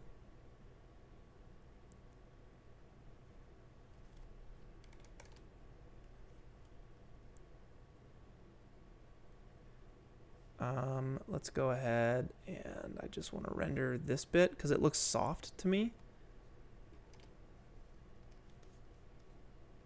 So right in here, it's looking soft, and I'm wondering, it's got to be the depth of field, right?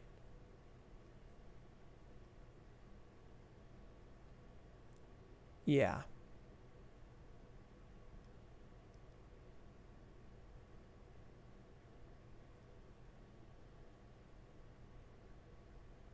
So let's take that up, and then let's adjust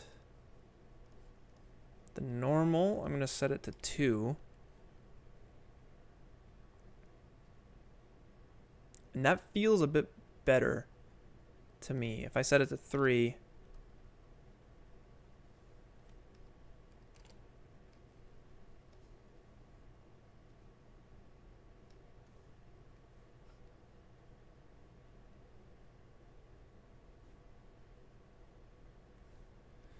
nah, we'll go 1. We'll keep it at 1. Yeah, that's totally fine. I'm going to re-render with that corrected. I think it's a lot better that way. So let me just do a V2 right here, a render 2. Let's render that out. And while that's going, let's just work on the color correction in Photoshop. The first thing I always do is throw a film grain over the top. So I'm going to go ahead and open VFX Materials, Overlays, T-Max 100. It's really nice with black and white film stock. So I'll drop that in. All right, hold on. Give me a second. I need to take down... Before I do that, I'll go back to 8 bits.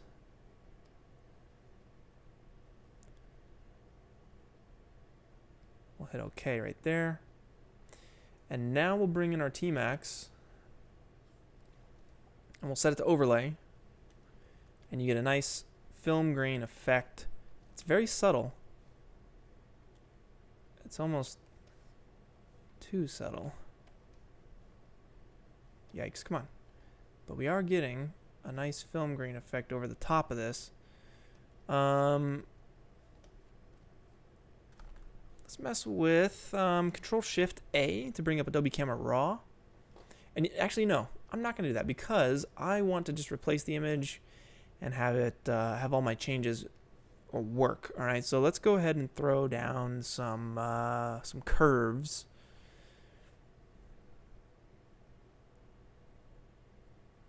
And what we might do is lift the blacks so they're not entirely black. Kind of gives you that filmic look. The blacks are lifted just a hair.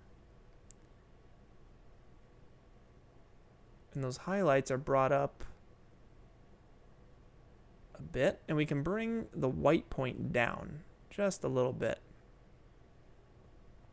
And that's so subtle. Like, we really don't need much here. I really like how it turned out. We can maybe adjust the hue and saturation.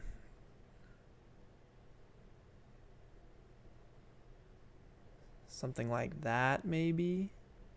That's so subtle. Yeah, it's so subtle. We don't need to do much here, guys. It just looks really cool. Let's check the render. And it's done. 2 minutes and 20 seconds. I believe it's finished.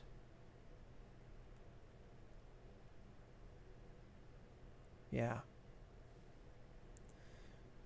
All right. So what we'll do... Oh, are you kidding me? Did it render it with the sphere? It rendered it with the sphere. I'm pretty sure it rendered it with the sphere. Let's try it again. Let's go for V3. We'll drop in that V2.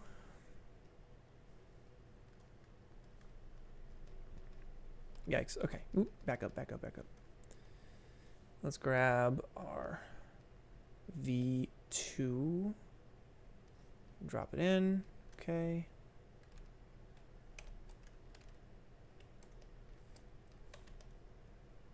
Oh, I don't think it rendered it with the sphere.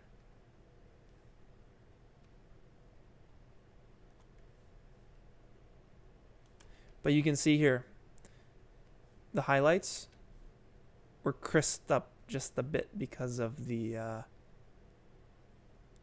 depth of field there, which helps us out, certainly. Now you can see this edge here, that's no good. We want that to fall off to black. So I think what we'll do is I'm going to just grab this render. I'm going to duplicate it, Control J, and I want to make it editable. So basically I'm going to rasterize the layer. Now, if I select it and I grab the clone stamp tool, I'm basically just going to grab some of this, like, this dark space here, and let's get it right in the middle there. I'm going to set it to, let's set it to 75% opacity.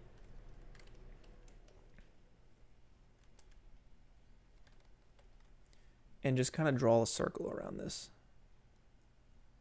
And that's going to, hopefully, actually, that's, I feel like that's not really doing what we need. Or it's the difficult way to do what we need.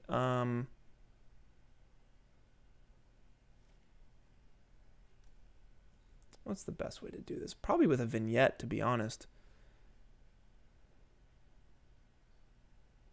So what we could do is just make a new layer, make it black, and we will erase the center point. We'll make sure our hardness is at 0, drop the opacity to 50 so we can actually see what we're doing, and just get in there like that. Turn up the opacity to 100. All right, so that's kind of like our vignette. And then I'm going to go, let's do filter, blur, let's go Gaussian blur and really blur it out.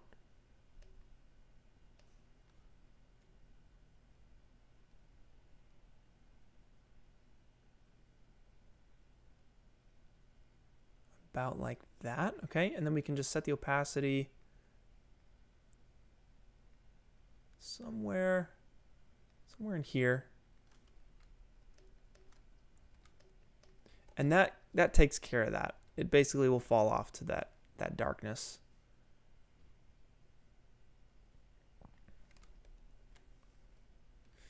But like we said, we wanted to lift those blacks, so I'll drop it down just a little bit underneath our color correction layers, if you know what I mean. So we'll go back in. Yep, we got that V3, which we didn't need because I actually didn't render it with the sphere. But that looks pretty sweet to me. I'm really digging that a whole lot. Let's see if we can't include our ambient occlusion layer. So let's drag ambient occlusion in. And it's wonky. I don't know how to do this in Photoshop, to be honest.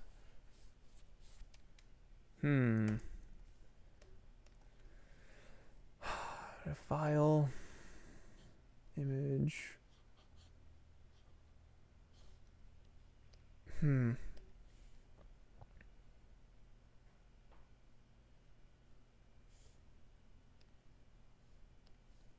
Maybe if we go back to the picture viewer, we go to the layer, ambient occlusion. It is here, so I can right click, or I can go file, save image as, and we can just do this as like a PNG.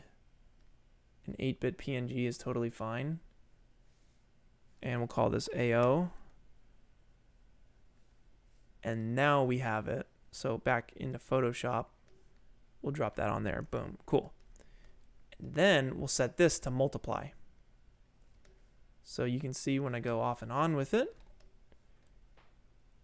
it's filling in those lights. It's giving us detail. Yes, this is what we need. It's giving us detail that we don't have. Like you see in the airplane, you can also see in these lights. I think it's doing the best work in these lights up here.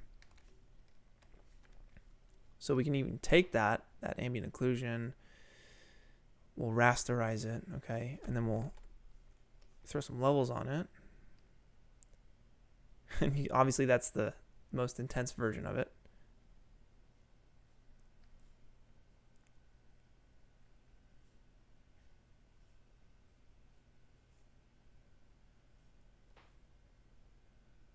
But something like that, I'm digging. Also, like, we may not need it in these corners here. So what I'm going to do is just actually select the area that is just the window and the lights. There. Holding shift. And I'm going to hit, what is it, Shift I. And that's going to invert our selection. And I'm going to delete. Did I do this right? Control Shift I, and then we delete. So now the ambient occlusion is just happening in the windows, okay? And actually before I delete, I'm going to duplicate.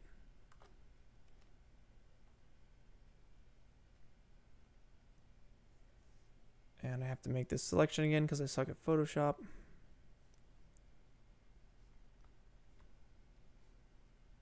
Now, if you guys follow Corridor Crew, you know there's a guy who works there named Griffin. And Griffin does all of our thumbnails. And he is so good at them. He's been in Photoshop for so long. The dude is a champion. He knows Photoshop like I know After Effects or Cinema 4D.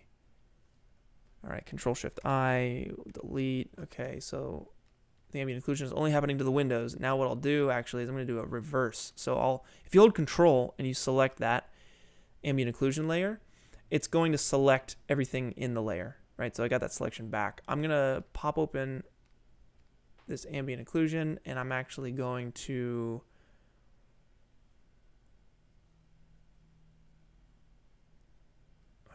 I guess it did it. Okay, so yeah, it's how we want it.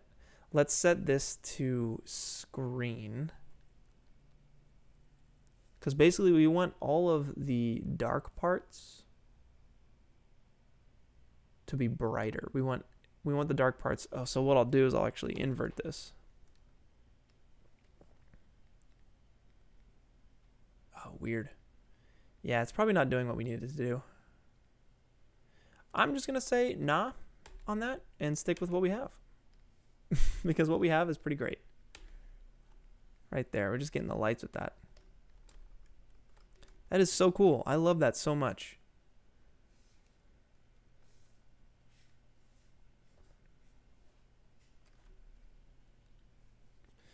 Any other things we want to do? I'm probably going to throw down Smart Sharpen on this to bring out some of the details. So we'll go Filter, Sharpen, Smart Sharpen.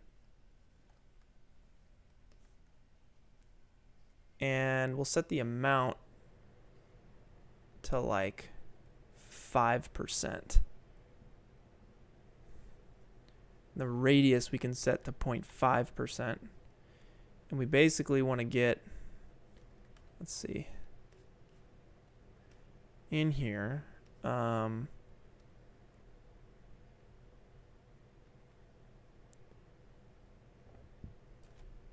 maybe 100% or something.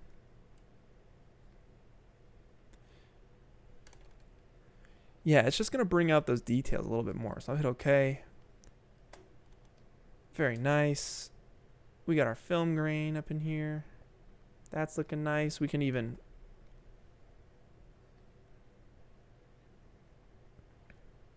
adjust that film grain. It's pretty gross.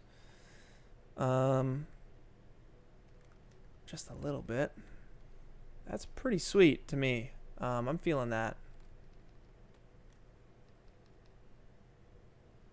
I'd almost call this finished. I know I smart sharpened, but I'm probably going to do a little bit of blur on it just to get rid of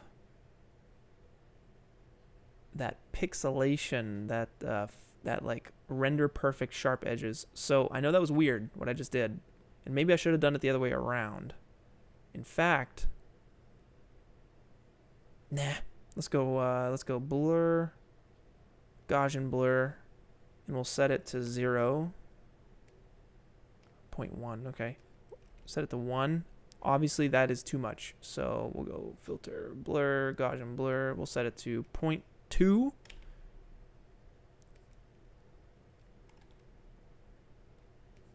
Yeah, 0.2 is fine. That looks pretty sweet to me. I dig it. All right, guys, that's basically it. Thanks for joining me on this journey. We successfully put out an image by one of my favorite photographers, Joe Nishizawa. Check him out. He's got some cool stuff. But thank you for joining, everybody. Definitely stick around and join the Discord server. We're talking about a bunch of cool stuff in there. If you guys have any questions, specific questions, we got a lot of people answering those questions. I hop in there as well, of course. I mean, it's my server, so I'm in there too. But yeah, thanks for joining, guys. You guys are awesome. And I will not be live streaming next week, but I will have a video to upload for you on Saturday. It's actually some really cool After Effects tips on motion blur and how to make them look actually correct, because no one does it correctly in After Effects, I have learned. You need to preserve those highlights. Definitely want to preserve those highlights. So stick around, subscribe to the channel if you're not, and don't miss out. That's basically it, guys. I'll probably be seeing you in the Discord server. That's all I have to offer today. Thanks for sticking around. Y'all are the best. So until next time, peace, guys. Later.